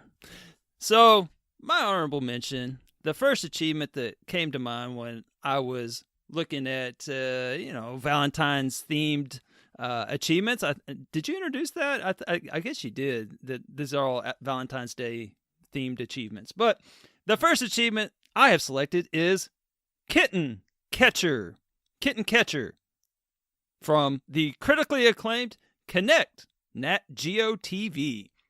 I mean, what screams Valentine's Day more than that? So, this game, if you're not familiar with it, it appears to have taken some kind of beating since its launch in 2012. The game, with DLC, has 74 total Chivos, but unfortunately, all the DLC has been removed from the Microsoft Store. So if you didn't get it, those 32 Chivos in Season 2 and 3, they're gonzo. Sorry, sad face. But if it is any consolation, 6 of those 32 that you can no longer get are discontinued anyway. So of the remaining 42 Chivos in the base game, 18 of those have been discontinued. So thus this jewel of a game has a lowly 24 available achievements worth a lowly 480 points, remaining for those folks like me who haven't played it yet. But, oh wait, I forgot to mention, of those 480 points, 50 of them are buggy as hell, so now you're down to 430 points. Or for M's benefit, a little over 2 braids. Yeah. I was actually going to ask if it's worth your while playing for a measly 480. Yeah, 430. Well, 50 of it's kind of in limbo. It's buggy from all descriptions. So, for the record, however, Kitten Catcher, that is still available for anyone who wants to still go down this road. So it is worth a whopping 10-hole gamer score and can be earned for playing the mountain lion game and dropping 6 lion cubs into the den without anyone escaping. That's what the description says. I don't know. It's probably not supposed to be that threatening, but and then it says, or you can watch someone else do that. So apparently you can do it yourself or just watch someone else do it. So this news will probably not be surprising to Matriarch, who coincidentally... Wait, who's Matriarch? M? I'm sorry. That's okay. Surprising M. It's okay. I'm already in a salty enough mood, so just bring it on. Bring it on, Mr. Roy. Insert duck. Mr. Roy. So M, who coincidentally unlocked the achievement on July 14th, 2013 at 10:18 p.m., which coincidentally is around the exact same time Big L unlocked the very same achievement on the very same day at the very same time. How strange. Also worth noting.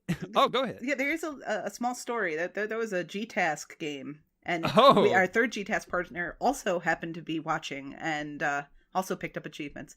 Great G-Task game that year. But go on. Oh, cool. Well, also worth noting, old fighter chap got the Chivo a week later, and Mama Bear P-Tart got it 2 weeks after that. Oh. So, yeah, little shout-outs there. So, as wonderful history and trip down memory lane this was, what does the achievement Kitten Catcher actually have to do with Valentine's Day? Why is this the perfect one? Well, the answer ties into what my standing Valentine's Day plans had been up until last year and again this year. So you mentioned my plans. Well, this is what I'd like to do every year, but unfortunately the universe has crapped on me, and so it's not going to happen again this year. So we have this local art museum here down in Memphis. Now, before X goes into all the kinds of art he would expect down here in Hickville. Lots of cinder blocks and propane tanks, but go on. Anyway, we have a local art museum called the Memphis Brooks Museum of Art. Now, I've only been there a handful of times. One time, they had the History of Video Games exhibit, which came on through, and I went to that. It was pretty cool. I was pleased as punch when I saw that Mule was featured as one of the artifacts. Yeah, and not kidding. I took a picture, and then some lady yelled at me and told me I couldn't take any pictures, but I still got the picture in her face. But the only other times that I've been there were for the International Cat Video Festival that aired at the Brooks Museum every freaking Valentine's Day for about, 3 to 5 years. So I'm sure that this probably causes some confusion. So let me explain this International Cat Video Festival to you briefly.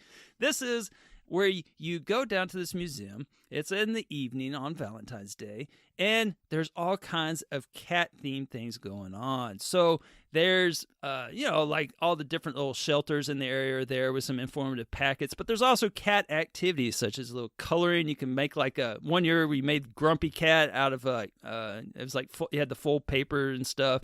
And then one year you can make masks, and you wore a cat mask around for the whole evening. Drinks are served, things like that. And so the evening culminates with a wonderful video, hence the International Cat Video Festival. And so you go down into the theater. And so before the event kicks off, the local opera house, they sing this song. And it's basically these actors on stage just meowing, and they're like singing, meow.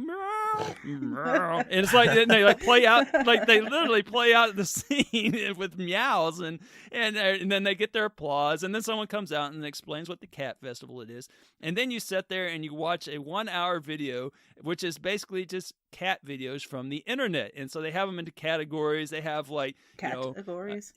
Yes, yeah, absolutely. That's what they have. Yeah, Okay. And so they actually have them into categories, and so they have best short film, best whatever, and then they have like Hall of Fame inductees, of course Keyboard Cat was a Hall of Fame inductee, cat over in Japan that shoves himself into boxes. He's in the Hall of Fame. All these different videos are in the Hall of Fame. And so you finish and everyone applauds and it's just a grand old time. Then you go back out and enjoy the rest of the evening with all the cat themed stuff going on. They had a picture booth where you could dress in cat apparel and such and take a picture. And it was a hell of a good time. So fast forward to last year's pre-Valentine's Day, and I'm like, I don't see this on their website. So I went to the website to get the tickets, because I'm in charge of it, and I didn't see these tickets. But, I didn't panic. I thought, well, sometimes websites get out of date. But I did place a concerned phone call to them, and I was informed that there would not be an International Cat Video Festival this year. Oh, no. So, Oh, no. I know, it was terrible. So I voiced my concern. I believe I did throw the pun at him. I said, "Are you kidding me?" And the lady didn't really find the humor in it. But I voiced my concern. I then hung up, and then I had to break the news to Kelly. I mean, it was not a good day. So we would not be catching any kitten videos that year or this year, it would seem. So I guess it's possible I could, be a really cool husband and go find a bunch of videos and put them on something, make a little video. But I don't know if I got time for that. But anyhow, thus, I want to inform the masses. If you have an International Cat Video Festival near you that is you hold dear to your heart, don't take it for granted. So much like the Chivos in Connect Nat Geo TV, it can be discontinued too and hurt your felines. Oh. But, yeah. So I encourage everyone this Valentine's Day to go kitten catcher, go catch a kitten film. And that is why it is the honorable mention. All right. That was pretty good, but I'm not sure I was feline it. Yeah. All right. That joke was just a catastrophe. Indeed. Goodness. I just don't know. I'm just going to move on. So number 5. Number 5. Thank you. So Valentine's Day, at least in part, is a day of the heart, right? This is where most of our decisions should be made using the rather large brains that evolution has granted us. We as a species have, for some reason, decided that on this day, above most, if not all other days, that we should be guided by our emotions, which is a faux pas we gladly lay at the feet of our hearts. And if you think about it, that's what Valentine's Day is largely about. Giving that emotional, unguarded element of yourself to somebody else. Giving your heart. But you know what else people give out a lot on Valentine's Day? Herpes. Possibly. But my answer is heaping piles of rejection. And you know where rejection strikes you? Right in your heart. So, yeah, maybe you weren't the person that got turned away by your high school crush when you finally got up the nerve to confess how you felt to that jerk. Or maybe you're not the person or working in an office full of dozens of roses or boxes of chocolates on other people's desks while you sit at your empty desk reminding yourself that you gave up chocolate as a New Year's resolution and questioning why it's a thing to give people dying flora anyway as a sign of admiration. But if you are, there are a bevy of achievements meant for you. So let's start with first, the Heartbound achievement from Infinite Adventures. For that achievement, you have to continue to hold the hand of your loved one, no matter what. Aw, isn't that cute? Oh, yeah. Right, except this is merely the beginning of the fall, for eventually, being heartbound turns into heartbreak.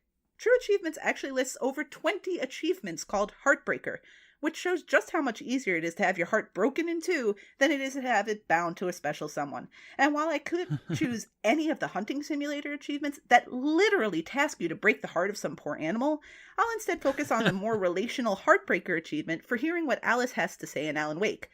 I won't get into what that is, but the title certainly delivers as intended. But hey, the story doesn't have to end there, right? So you're heartbroken. It's Valentine's Day, right? This is supposed to be good stuff. So pick yourself up and have yourself a heart-to-heart with someone by earning one of the heart-to-heart achievements you can earn in either Shining Resonance Refrain, BlazBlue Chrono Phantasma Extend, or the game most often cited as the most romantic of all time, Duke Nukem Forever. Oh, yeah, now we're talking. After After your consultation, go ahead. You just got the attention of both of us, Right? And we made the same damn noise. Oh hell yeah, we're for the talking some answer. Duke Nukem, man.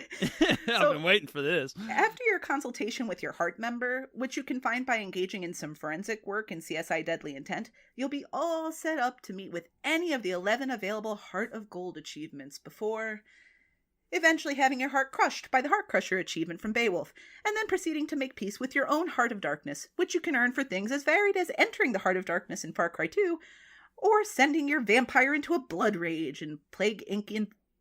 Involved? Did I write that right? Probably Evolved. Evolved. Oh, that's what happens when you read from a script.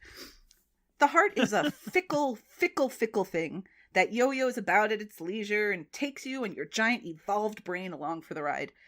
For the tale these heart achievements tell, the whole lot of them landed at number 5 on this week's list. Wow. All So right. what was the Duke Nukem reference again? Well, you'd have to listen more carefully, Elroy. Well, you got us all distracted. It's like you threw something shiny over there, and then you went some other direction, and it was like I don't know. I guess I missed it. I'll have to go back There's and an listen. achievement called Heart of Gold. So that the whole thing is okay. just these are all achievements with the word heart in it. Gotcha, And Valentine's Day is gotcha. a heart day. I'm not gonna lie. After you said Duke Nukem, I just couldn't stop thinking about Duke Nukem. He just started okay. drooling and salivating and fantasizing about Duke Nukem. Man, How that guy's romantic. awesome. How does Kelly Yeah. Kelly feel about this? Yeah, man, that guy. He always has a Valentine, man.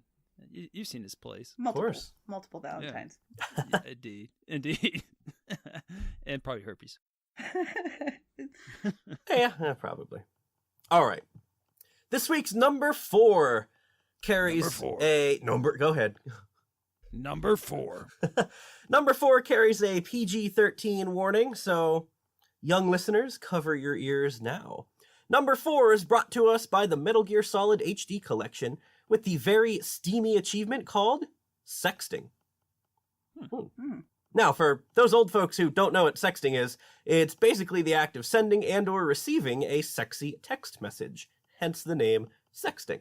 Now, generally the focus isn't on the text, though, because there probably isn't any text in this message. It'll be on sexier things, like, well, use your imaginations, right? Mm-hmm. Yeah. Now, in this game, the achievements earned for sending Otacon a picture of a Marine with no pants on, which certainly sounds sexy to me. As you guys know, I have a strong aversion to pants, so a lot of the pictures Kelsey takes of me are pantsless, which means, by my standards, Kelsey has an entire phone full of sexy pantsless pictures of me. She's particularly fond of my Cookie Monster boxers, and she really likes the pictures of me playing Xbox in my Panda boxers, but that's besides the point, right? All right. Well, Yeah. yeah. Yeah. Okay. Now. Well, that's out there for everyone now. Oh, I mean, is anybody surprised? Of course I have Panda boxers. Is Jeffy surprised? Is he offended? No, he's honored, really. Did he model for them? That'd be weird.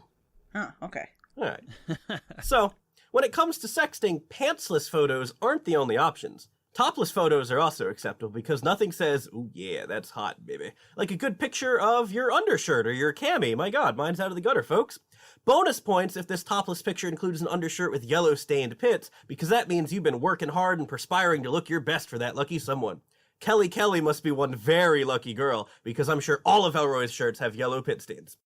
Oh man, you should see my my wife beater collection. It is, it is. Yeah, you got me, man. Case You in got point. Case in point. So, if topless or pantsless photos aren't your thing, though, there are lots of other sexy pictures that you can send. Try shoeless. pics? What? Duck pics? Duck pics? Yeah, why not? Why not? But I got distracted. okay. What? See, you threw the shiny thing in the corner of the room. This time I did. You know, I threw duck pics out there, and M's I know. gone. I got to go find some duck pics. Just let me know when it's my turn to speak again. sounds good. So, try shoeless, because ankles are hot. I mean, just ask Victorian England. You can also try gloveless. In Pennsylvania in February, gloves are pretty much a necessity, so taking them off for a picture would be extra revealing. You'd be hard-pressed to find someone not wearing gloves at this point in Pennsylvania. Finally, there's the classic beltless sext message. Nothing screams sexy like admitting that your pants could fall off at any time, because when the pants come off on Valentine's Day, that can only mean one thing. What does that mean? Comfy pajamas? What the heck else would it mean? Oh, right on. So, the thing with sexting, though, is that it doesn't have to include a sexy picture. Sometimes words can be sexy. And remember, folks, nothing makes a sexy text sexier than proper grammar. Did you send a message that said should, of, went? You're probably a sad, lonely schlub who will spend Valentine's Day looking at pictures of blue-footed boobies, pussycats, Sardinian asses, and horny toads. Had that message properly stated should have gone, well, you'd be getting some sweet pantsless action on your Valentine's Day. Did those sexy animals do it for you guys? Oh, man. There was a duck relative. All right, so last bit of advice here. When it comes to sending a sexy message, just remember that anything can be made sexy. For example, let's take something that's not inherently sexy, like, I don't know, cheese. If you don't think cheese can make a Gouda sexy message, you cheddar get with the program. So, what makes cheese so sexy? Just look at that ooey gooey melted goodness, picture it splattered across your body, dripping from your mouth, and use your imagination, baby. You still don't get it? You're gotta be kidding me. What's that? You find my cheese puns grating? You're fed up with this already? Alright, I'll stop. I'm done. But if the thought of melted cheese didn't inspire you with a sexy text to send, you could go with the backup plan and invite that special somebody to celebrate with a naked Havarti. Sorry, I said I was done. That always works on Valentine's Day, but anyway, I think it's about time that this bit gets laid to rest. So in closing, speaking of laid, what's the best way to get laid? Go to Does Hawaii. it involve cheese? No, it doesn't. The best way to get laid is just to lay down for a couple minutes, and then lay becomes past tense. Oh, Nice. that's a great tip. Mm-hmm. Oh, letting that one sink in for a little bit. Yeah. So you wait, you lay down, and then what? You just wait? That's it. You lay down, you actively lay, Right. Okay. and then in the past tense, you laid down. So you The future of Tennessee students right here, folks. Let's not So even what you're trying to throw in say that is- curveball and say like the past perfect tenses. I have No, lain. no. Stop. Yeah, no one knows Stop. that. Stop. Huh. Just stop. Why don't we move on to number 3? Oh, okay. We're spending too much time together. I am the glue that holds us all together. Did you just? Those are just 2 of the 31 achievements in this jewel of a game that features a sepia tone homeless English fisherman looking guy jumping out like I don't know, yelling awkward at you every time your answer does not match. We are of course talking about the game Awkward. So neither one of those, however, are the achievements I chose for my number 4. Wait, number 3. Yeah, sorry about that. Yeah. But the one I did choose is called Happy Valentine's Day, and it is worth 20 whole gamer score. But before I tell you about that achievement, let me first explain this game for those of you that haven't played it. So, you basically get to answer a question with 2 choices. You pick one. If it is what the majority of the general public think, then yay! If not, awkward! The general public, from what I can tell, are mostly British, given that some of those questions are like a bunch of English crap that I really don't know what they were talking about. Like they were using some terminology that we don't use down here in Tennessee, and asking a lot of questions about the British family and stuff. And I'm just thinking, okay, all right. And so that and the before mentioned old bearded fisherman looking guy is clearly something you would see out of Monty Python. I mean, clearly. So the game bills itself as some kind of controversial game, for the game forces you to do something that is frowned upon these days. It is called having an opinion. Gasp. Awkward. Oh, no. So, yeah, awkward. This game, I think, should be prescribed to every avocado toast eating snowflake millennial out there and let them know how the real world works. Awkward. This game asks some damn good questions like, would you rather trip an elderly person or yell at a baby? Obviously, the answer... Well, I'm sorry. Before I tell you what the obvious answer is, I mean, what y'all got? I would probably yell at a baby anyway, so... Yeah, I'd sooner yell at a baby. Obviously, the answer is yell at a baby. Y'all passed my test. Y'all my kind of people. So, I mean, it's not like the little thing's going to remember it anyway. Speaking of babies, do you think it is irresponsible for people living in poverty to have children? Well, as a matter of fact, I do. And guess what? If you have a poverty baby, I will yell at it too. Awkward. In case you're wondering, I was on the right side of the majority on both of those questions, thus proving that I am freaking awesome. Now, or maybe I should go live in Britain or something. You know, Now, I'm currently teaching fallacies, and that seems like a really faulty analogy right there. But go on. Oh, okay. So wait, so you lay down and Oh man. We're still on this. We're going to release a grammar B-side in the coming weeks. So now, not every question has to do with babies or dead babies. Awkward. But there was one question in particular that made me think of a discussion that we had on this very podcast. The question was, do you always set your alarm clock to a multiple of 5? I thought, this is the whole gamer score discussion. Do you always get an achievement that is worth a multiple of 5? Any guesses on how this one turned out? I will say most people I would probably imagine do. most people set their, Awkward. Oh, wait, hang on. So wait, it was a 70-30. It was a What? Yeah.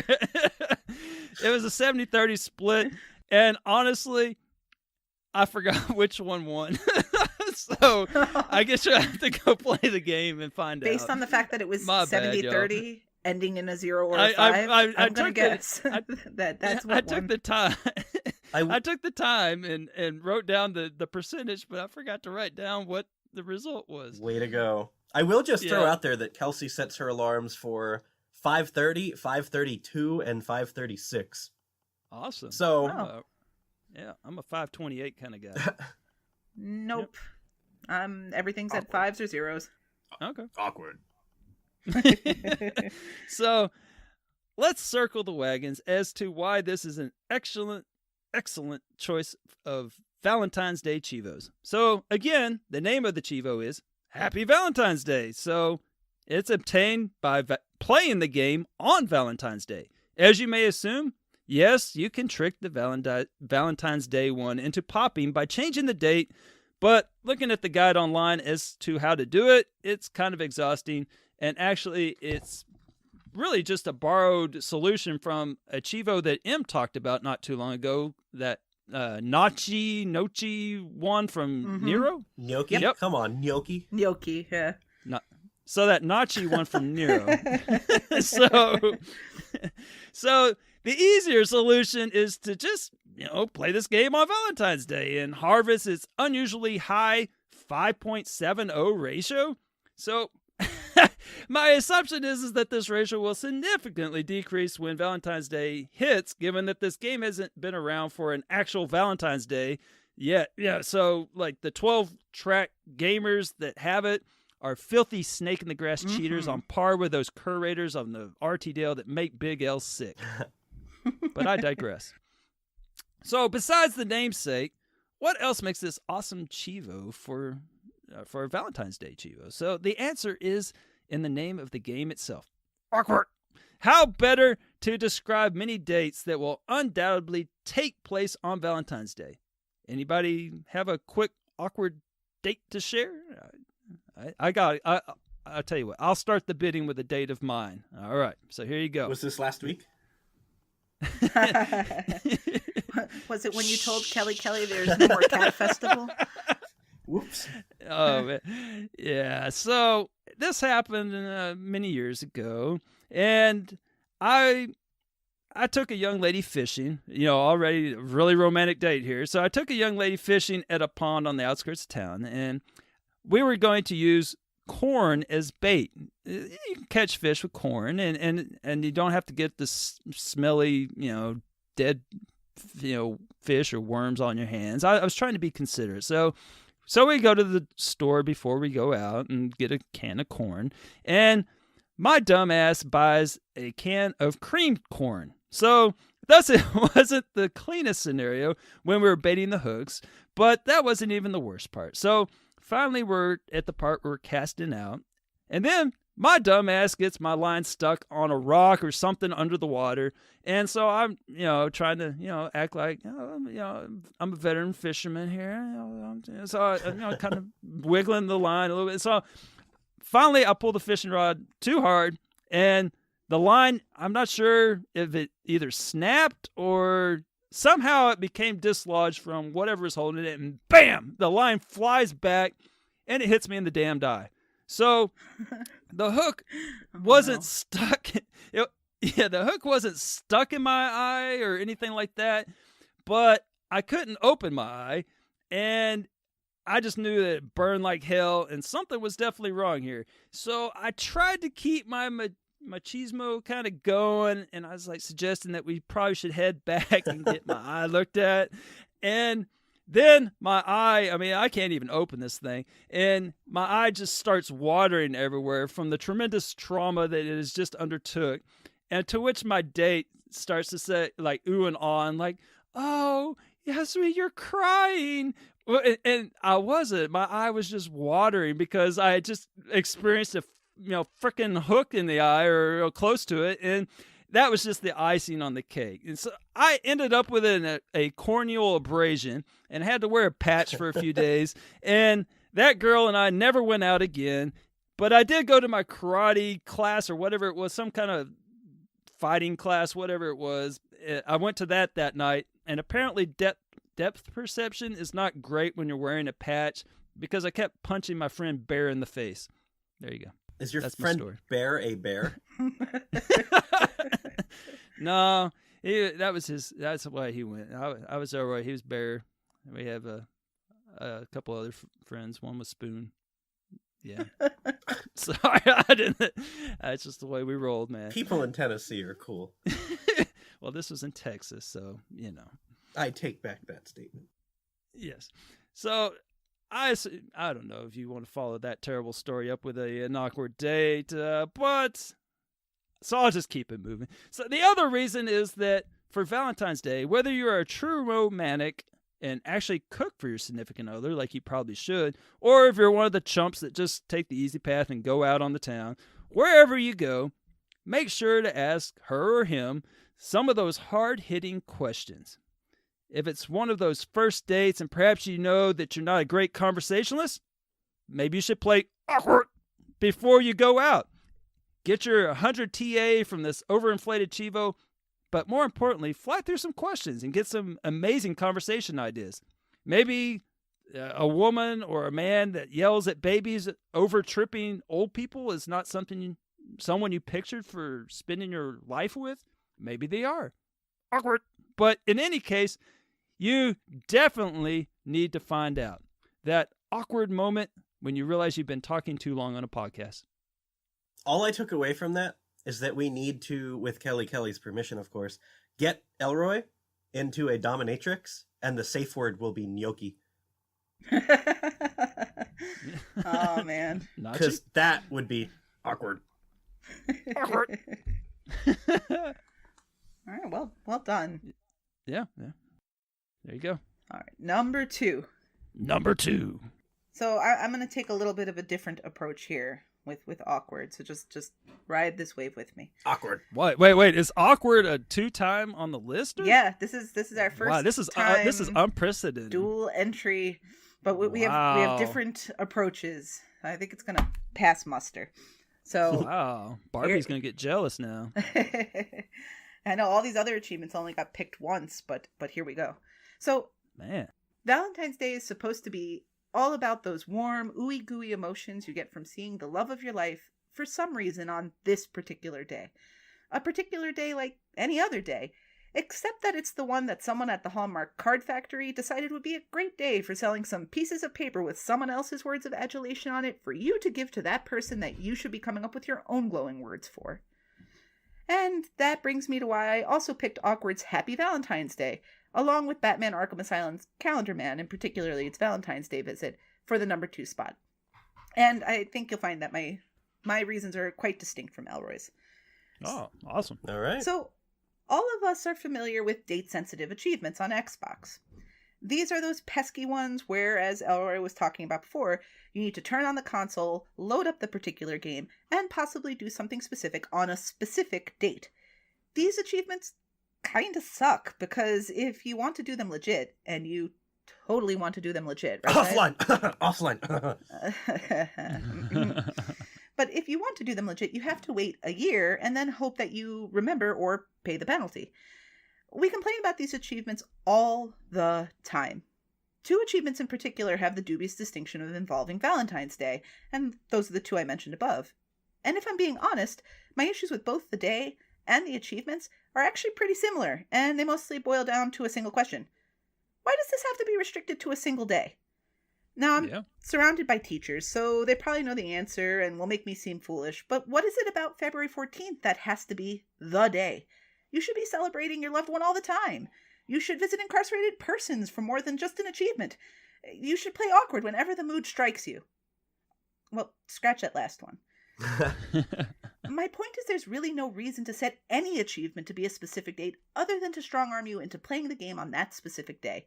Similarly, there's really no reason for Valentine's Day or the concept of it to be on that specific date except for, seemingly, to give everyone their once annual reminder that they should treat their loved one like they're someone they love. You should be able to earn achievements on any day. You should be able to plan a dinner and movie night on any day. So that's it, folks. Much like the vast majority of achievements can be earned on any day you please, tell your husband, wife, spouse, partner, significant other, or whatever phrase you use for that special someone in your life that you love and value them on any day you please. Remember, between the launch of this particular episode and next Valentine's Day, there are 364 opportunities to tell your other half just how much they mean to you. So seize as many of those opportunities as you can. And also, you have all those days for all the achievements you want too. So pick up a few of those along the way too. So, according to the Bing, credit is traditionally given to Pope Gelatin. Jealousy. That's not right. Whatever you're saying is not right. Jealousies for declaring February 14th as St. Valentine's Day around the year 496 to separate the church from the Roman celebration of Lupercalia, an ancient pagan fertility festival which occurred on February 15th. That's the educational So it's portion. the wrong day anyway. I do love me some ancient pagan fertility festivals. You ain't kidding, brother. Yeah, I hear you. The ancient pagan calendar is Awkward. loaded with fertility festivals. So there you go. I mean, if you think about it, you're an ancient pagan. What is there to do? You gotta hunt, fertility, hunt and gather and be fertile. So yeah, fertilize. And speaking of awkward fertility, that's kind of a segue, I guess. Despite my sexy previous entry, I'm going to go a little more modest for this week's, Elroy. Number 1. So this week's top pick goes to the Romancer achievement from Viva Pinata. To get this achievement, you need to become a Master Romancer for 5 different species in the game. How does one become a Master Romancer? Well, in order to become a Master Romancer, you need to have 7 of any given species in your garden at one time, at which point I assume there's just a giant piñata orgy and taffy gets shot everywhere and it gets stuck in their hair and all over their faces. And oh man, but for having created... that's like that one movie, Something About Mary, right? Yeah, exactly what I was going with. That you watched, right? You saw that one, I right? have seen that one, actually. Oh, okay. Yeah. And there's something about like a rest stop or something. I thought that was fun. Yeah, and Beans and Franks and all that. But anyway, for having created this giant piñata orgy, that makes you a Master Romancer. I could end this one right here, but I did promise that number 1 would be more modest, and I would not want to lie. So I was thinking, since the Romancer achievement is earned for becoming a Master Romancer for 5 different species, the perfect way to become a Romancer on Valentine's Day is to become a Master at 5 different romantic things. Because surely, once you've conquered 5 things that will woo your partner, you have truly earned the title of Valentine's Day Romancer. I thought, for half a second, I thought you were going to propose that you become a master romancing 5 different species on your own. And I was just like, whoa. Hey, whatever butters your bread, Mr. Tennessee. Attracting a new audience here. A lot of people from New Zealand just tuned in. I don't know. All right. Go ahead. I'm sorry. No, you're good. So, in order to express these 5 things, I'm going to list them sequentially. It's a top 5 within the top 5. That's what we do. Whoa! We're breaking all sorts of barriers. I know, here today. very, very meta, right? So, Blown minds. before I begin, I would like to point out that these things are all from my perspective as a guy doing them for a woman. While I'm sure any gentleman would appreciate his lady friend doing these for him, these are all typically and stereotypically things that guys generally don't do. I'd also like to say, gentlemen, that these are things that you should be doing year-round to keep your missus happy. Just like Em said, there are 364 other days a year to express love and affection. So, there's no real reason to reserve these things exclusively for Valentine's Day, since you'll be sure to make a good impression whenever you do them, right? Mm-hmm. You can spend the other 364 days fixing cable and throwing footballs through, tire swings. There we go. All right. Yep. So without further ado, not safe for work warning. Number 5 goes to Vacuum Cleaner from Dead Space 2. This achievement is earned for decompressing 20 necromorphs in a vacuum and launching them into space. If you've ever seen that really, really old movie Aliens, where you launch the alien into space, it's pretty much that, right? Oh man, you really want me to get me talking about aliens? I blew up Discord this morning with some Hudson.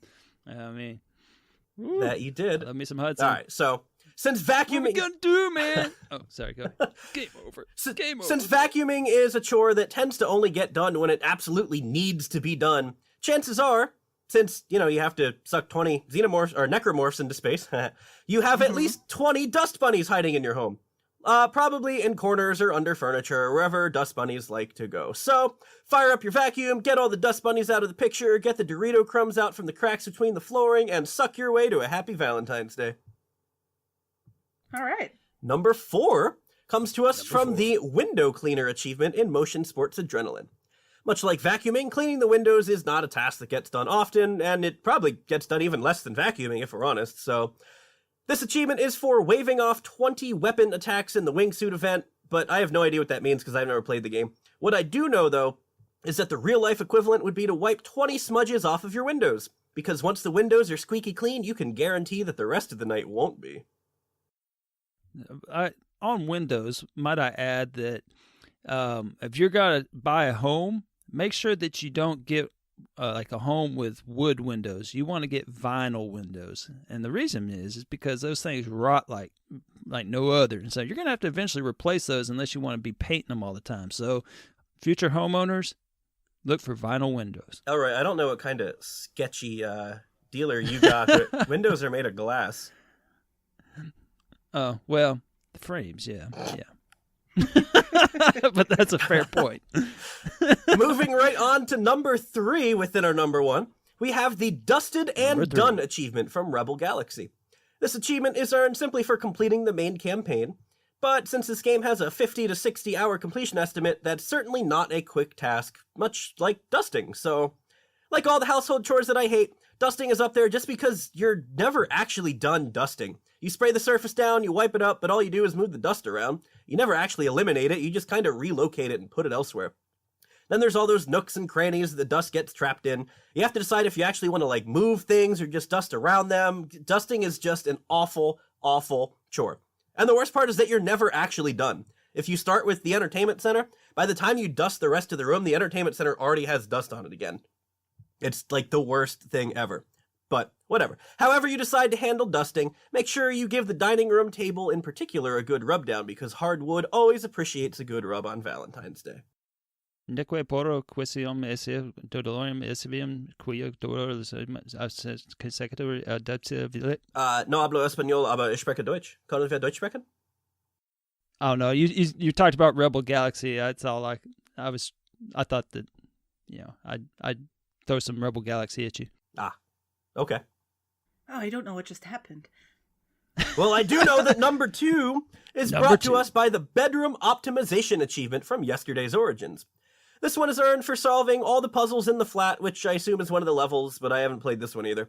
What I do know is that in real life, bedroom optimization is a puzzle to be had in and of itself. For example, when you make the bed, do you fold the blanket or do you lay it out flat? Do the pillows go over or do they go under? When you're tidying up the floor, do you put things in their intended places or their practical, usable places where they will end up anyway? Most importantly, when you're picking up your dirty laundry and you toss it all in the basket in the closet, do you then close the closet doors, creating inconvenience? Or do you leave the doors open for early access later when you and your significant other take all your clothes off and make a mess of the bed you just made?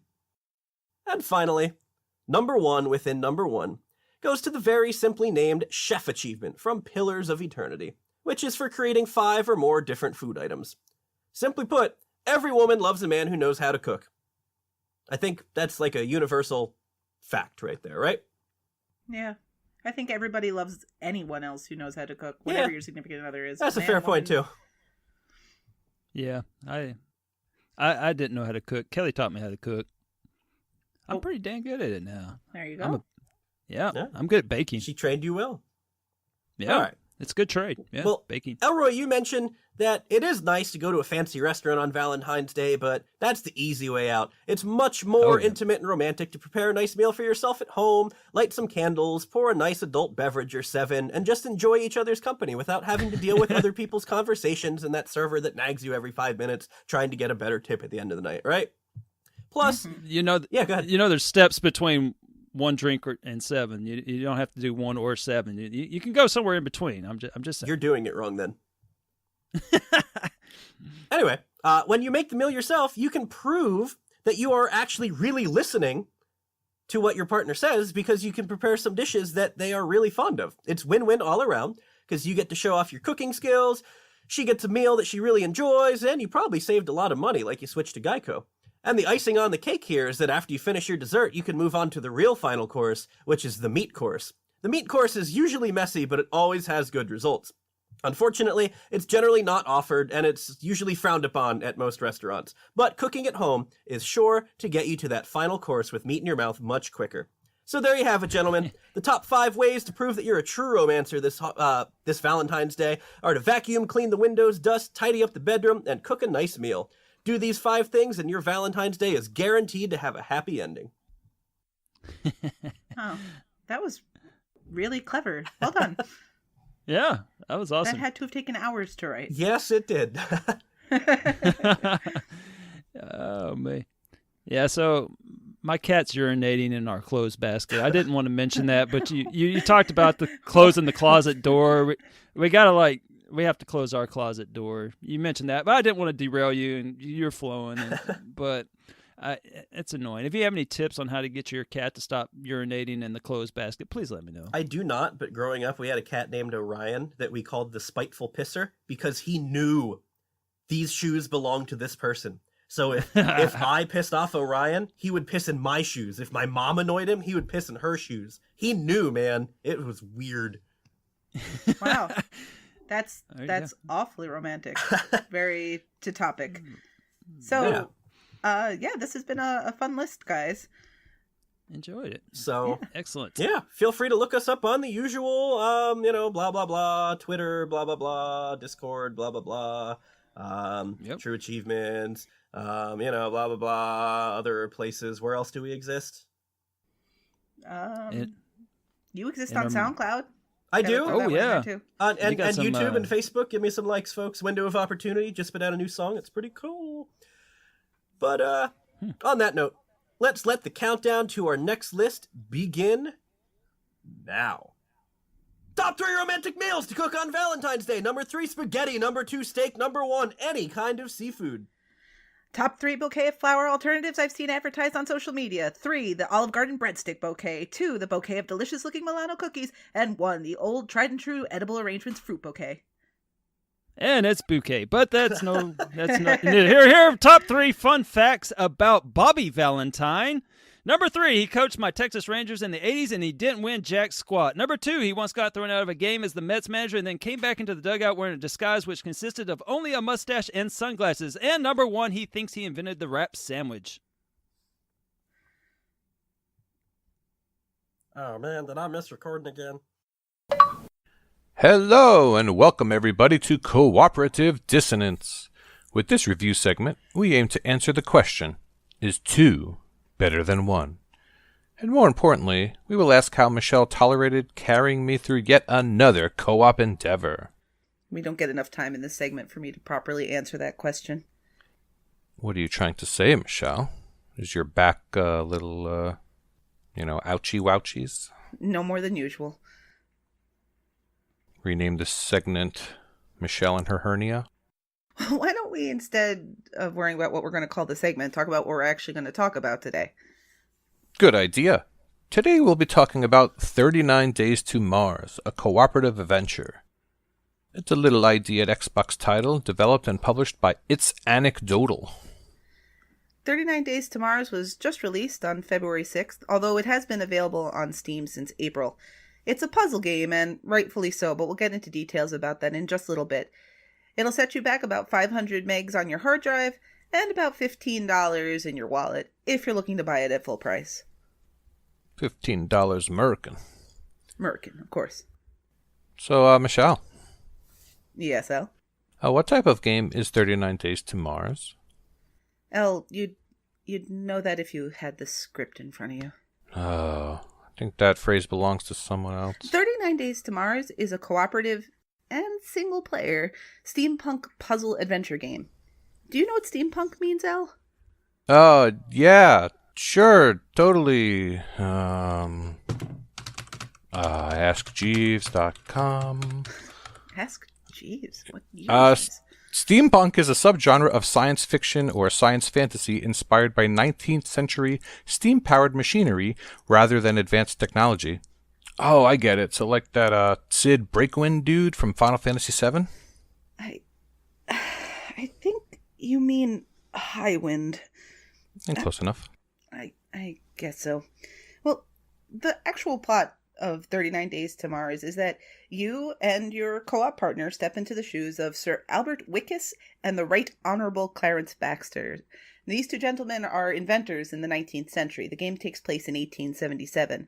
And they've developed this craft called the HMS Fearful, a name it well deserves. And you're supposed to pilot on its maiden voyage to Mars. Of course, the steam engine runs out of coal, and the cat shreds the navigation map. Tea gets cold, and the scones aren't made. It becomes clear that this isn't an easy thing to do. So, the two players that are playing the game have to work together to make sure that they solve all the puzzles and get the HMS Fearful to Mars.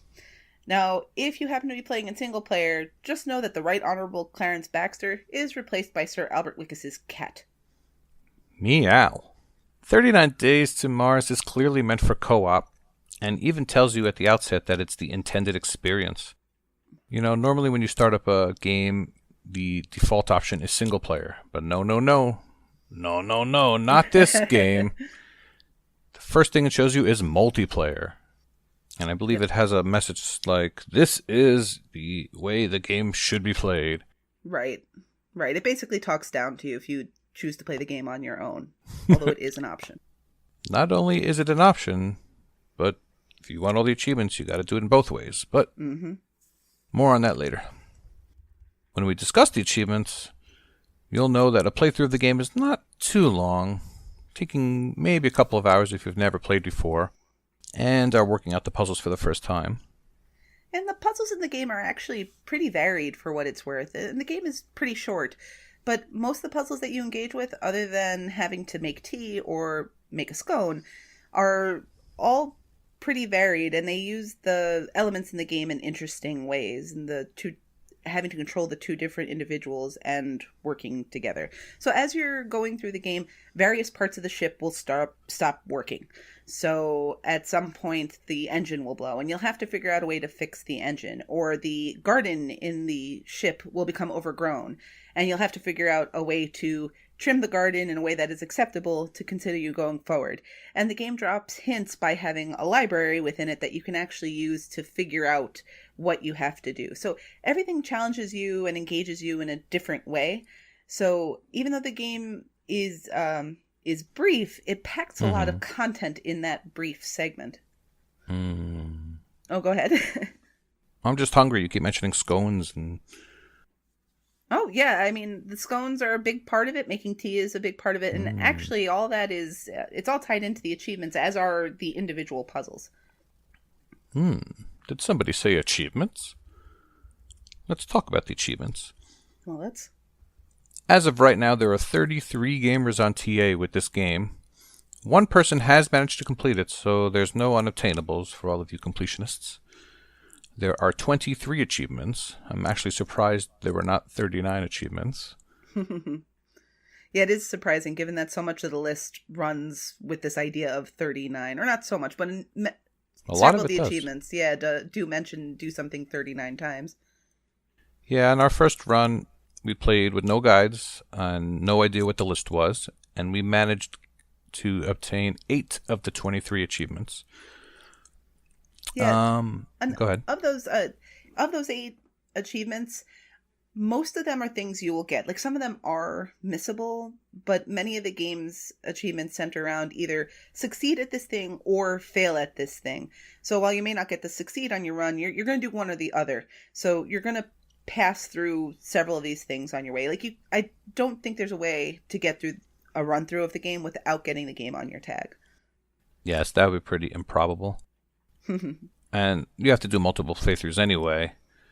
So like I said, there's an achievement for beating the game with 2 players, which unfortunately, as we discovered, does only attaches to the host. Right, it's always a bit of a bummer when a game that is built for co-op as heavily as this one is a host-only game, but it is the case here. Although the saving grace of it is that the game is, again, one playthrough, fairly short, and you only need to play with another player for one achievement, which is the one to beat the game with 2 players. Yeah. When you play solo, it kind of takes on, like if you've ever played Brothers, where the left and right stick are individual hands on some of the puzzles. So it's a little bit jarring from going from co-op, where you only have to worry about one hand, to worrying about 2 hands. Right. And also just something to keep in mind, because we obviously understand how people listening to a show like this one are going to try to get achievements. It's not a game that's good to play with an idle second controller. There might be a way to do it by using both, because you'd effectively be switching or putting both each controller in each hand and playing with half that controller. But it's not an ideal setup for it. So you really should have a second human player on board. Yeah. I think so. And I guess you could play this with someone who's a little younger. I know several people have children that they may play games with, but some of the puzzles and the things you have to do may be a little difficult to wrap your heads around, but there's nothing that's really super time sensitive. And if you fail, it's okay. The game is kind of built with the fact that you're going to fail these things in mind. There's even an achievement that awards you for failing your first puzzle. And all the puzzles, right? Yeah, there's one achievement for getting through the whole game, failing no puzzles, and another achievement for getting through the game, failing all of them. So never doing anything correctly. So tailor-made for me. Well, when you're playing your single-player runs. Mm-hmm. The game also has 2 speedrun achievements, which I know can sometimes be a turn-off for people. There's a 50-minute and a 30-minute. But seeing as you have to replay the game as much as you do to get the entire list, you'll probably be able to knock that out in due time. Yeah, I'm scared of that, Michelle. Maybe it's actually, one of the reasons I'm scared about that is because the game has some sort of randomization aspect to it. Mm-hmm. So it's not exactly the same puzzles every time. It's the same basic idea, but the answers aren't always the same. So you have to figure out the answers to the questions. Right. So to give a specific example, there's, as I mentioned earlier, a puzzle that has to do with the garden in the ship getting overgrown. And in order to trim the garden effectively, you have to go to the library and look at the book that tells you the rules for the garden. And that book will show you the different types of plants. And rule F will be there can only be 2 of this flower. Rule B will be there has to be an equal amount of this flower and that flower. And those numbers will change. So it's not the kind of game where you can effectively look at a guide and those answers are all going to be there for you. You're going to have to actually pay attention and look through these things each time to make sure that you're getting the right answer as you go through. And the big thing we've mentioned a couple of times is that the game is British and it's very much in love with its... Oh, yes? Are you going to mention tea? I was planning on it, but it sounds like you have... I was trying to teabag you there. Oh. Don't know. Anyway, moving on. So the tea puzzle is another good puzzle to go into just a little bit of detail about. in the tea puzzle, you're given various ingredients to make the perfect cup of tea. You have hot water, you have some ice cubes, you have some sugar, and you have milk. And the game will instruct you that in this case, for the perfect cup of tea, it needs to be warm and milky. So what that means is you have to pour the tea into the cup, pour the water into the cup, wait as it cools down from scalding to warm, and add milk. And then you can drink the tea. So the game tasks you with passing this 39 times and failing this 39 times. And this is where the game might get to be a drag because you have to make 78 cups of tea. A typical playthrough will probably get you between 4 or 5 cups, which means you're going to go through quite a few playthroughs. Tea. I'd also say in terms of the achievements, because you're looking at this tea achievement is probably going to be the thing that takes you the longest time. Each playthrough of the game is probably going to take somewhere between 40 minutes and an hour once you're comfortable with it. It's probably going to take about 15 to 20 hours. I don't think the one completer has put up an estimate yet for time. So that's just a guess at this point. We're obviously nowhere close between our playthroughs. Are we wrapping this little ditty up? Well, we sure can. Share some final thoughts about it. Now, I know that, as I said before, people listening to these reviews generally love to hear some numerical value attached to the game at the conclusion of such reviews. The issue with 39 Days to Mars is that the number assigned really depends on how you choose to engage with this game. Maybe do a score out of 39? We can try that. But what I'm getting, I really think that the game kind of reviews in 3 distinct ways, which I know is a bit of a cop-out, but it's a different experience in co-op, a different experience in single player, and yet another experience if you're looking at the game as an achievement list. What do you think of the co-op version, since we did play it together? Well, in co-op, I think I'd give the game like a 33 out of 39. Oh, yeah, solid. I enjoyed the humor, the British humor, and it's very, very clever. And I enjoyed having you help me get most of the achievements. Oh, I mean, I enjoyed playing with you, and I would actually recommend it. But $14.99, it's actually not a bad price because you're getting a lot of replay value. In our community, people tend to want it to be one and done, but it does have a lot of replay value for the price. The game is short, but remember we talked about the random elements, so it's not the same game every time. Yeah, I agree. I think 33 out of 39 is fair. Something equating to 4 out of 5-ish is about where I'd go to. And I'd actually argue if you have a solid co-op partner who's not necessarily a gamer, this game might be worth that $15 for you, because it can be picked up so casually and it can be completed so quickly that it's something where you can say, hey, we have an hour to kill. We're going to work on this. Think about it like the time you'd invest in a board game you might play with somebody. And the puzzles, because the random nature, and especially when you're playing with another person where one person's controlling the left side and one person's controlling the right side, there's that bit of, back and forth where you might get frustrated at how something goes, but then you finally figure it out, and it's really rather rewarding. And having played through the game in its entirety twice, that's as far as I got. Both times were distinct enough that I would definitely want to go through the game again, and definitely more so if I had a co-op partner at the ready to pick up and play. Yeah, I guess once you get comfortable enough with it, it's easy to find like 45 minutes to an hour, find a friend or a family member, and run through. Oh, there's also an achievement for beating it in one go. So yeah, you beat the game in one playthrough.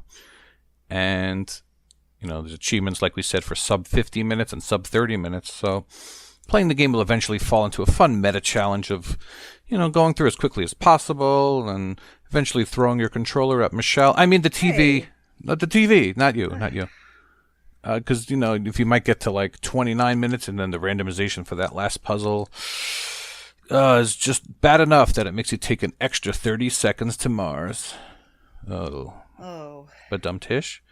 Yeah, well, I'm going to take the baton from here and move on to talking about this as a single-player experience, because that is the way that most people wind up playing the game, and I'd still argue it's pretty fun. There are some controller inconsistencies, And you'll see this a little bit in co-op too, where somebody will be holding an object and it just seems to float away. And that really isn't your co-op partner trying to get the controller thrown at them or the TV. It's just that the game controls inconsistently sometimes. This mostly is clear when you're doing the mini games involving making scones. So when you're making a scone, you have to put jam on it, you have to put cream on it, currants, and strawberries. And especially when you're picking up strawberries, sometimes they'll just flutter all over the screen on you. And that can be frustrating. But while that is the case, the puzzles in the game itself are still engaging, and the puzzles are generally able to be solved without too much frustration with the split control mechanic. Really, the first major puzzle you come across in the game where you have to solve an actual puzzle, putting the pieces together, is probably the most difficult one. So if you're feeling stuck there right at the beginning, it gets easier from there. The game does suffer a little bit in single player, there's no doubt. Once again, the game yells at you right at the beginning. It's a co-op adventure, that's what it's meant to be played as. But the conversion is done well enough, and it would sit slightly lower in my opinion, probably something like a 25 out of 39. Interesting. Probably, well, you're a big puzzle fan, so maybe weight a little bit different for you. Yeah, that's absolutely true. My bias is definitely more toward puzzle games. Oh, you went through it once in single player. Are you kind of in the same boat, or you think you'd be a little more hard-pressed to recommend I a honestly, single-player experience? To be honest, I don't recommend it as a single-player experience. When I play single-player games, I tend to pick games that are solely single-player. And when I play co-op, I love to play co-op. So, generally speaking, if I'm going to play a single-player game by myself, it's going to be something that is made for single-player, if that makes any sense. Yeah, that's a fair point. All right, so finally, we have the consideration of achievementos. We're quite aware of how many people who listen to this review choose to consume their digital media, and while 39 Days to Mars is a short game, it's not a short completion and will demand multiple playthroughs, which is frequently a strike against such games. It will also, for at least one playthrough, require a second active player, or a fair bit of manual dexterity on the single player's part, or if you grow 2 extra limbs maybe. It's, or some other appendages can help play, but we won't go there. There are speedrun achievements, which have come up a lot lately in our Discord, speedrun achievements, but yeah. And what we've learned is that most people in the Discord don't like them, unless they're done specifically very, very well. And this is really, because the puzzles are random, you might just get a bad draw. And you might be having that great run and then lose it. And that definitely is something to be aware of. All that said, the list is doable and can be completed, and I look forward to getting you to come back over and help me finish it off, and then on your tag, we got to do it again. So I'll probably just finish the whole game on my own, and then hopefully get help with the 2-player achievement. This is usually the way these things roll if I ever want them done. So, Jeesh. Just being honest, that's the whole point of reviewing. Right. But the bottom line is at $14.99, the game is going to sound steeply priced, and I get that. I mean, it sounds like you do as well. Mm-hmm. But if you do have a willing couch co-op buddy, I would say to go for it. I think at $14.99, it's well worth it, and you'll get plenty of content out of it. And personally, if I wasn't so motivated by filling up my gaming time in the pursuit of quick gamer score, I could totally see myself busting this out on a lazy Saturday afternoon and just playing through the game in its entirety, because it's fun and it's quick. But without a willing co-op buddy, I would definitely say to wait for a sale price that suits you and then snap it up at that time. What are your thoughts, Elle? I agree with you on all of what you said. Whoa, what? Well, I do. I mean, it's an amazing game in co-op. That's my opinion. You liked it a little better in single player than I did. Mm-hmm. But that's where we differ. But overall, I like the game. You like the game. Mm-hmm. And thank you for listening to our debut episode of Cooperative Dissonance. And have a lovely day.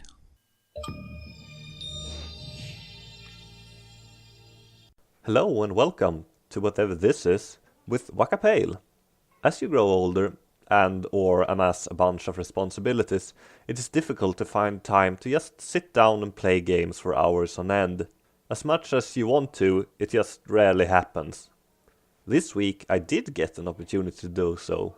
Unfortunately, I had to spend most of it atop my porcelain throne, which is not close to my gaming systems. Sick leave is a great time to play, but depending on your state, you will not be able to play too demanding games.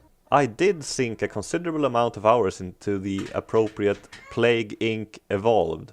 Plague Inc. is silently one of the most widespread games ever.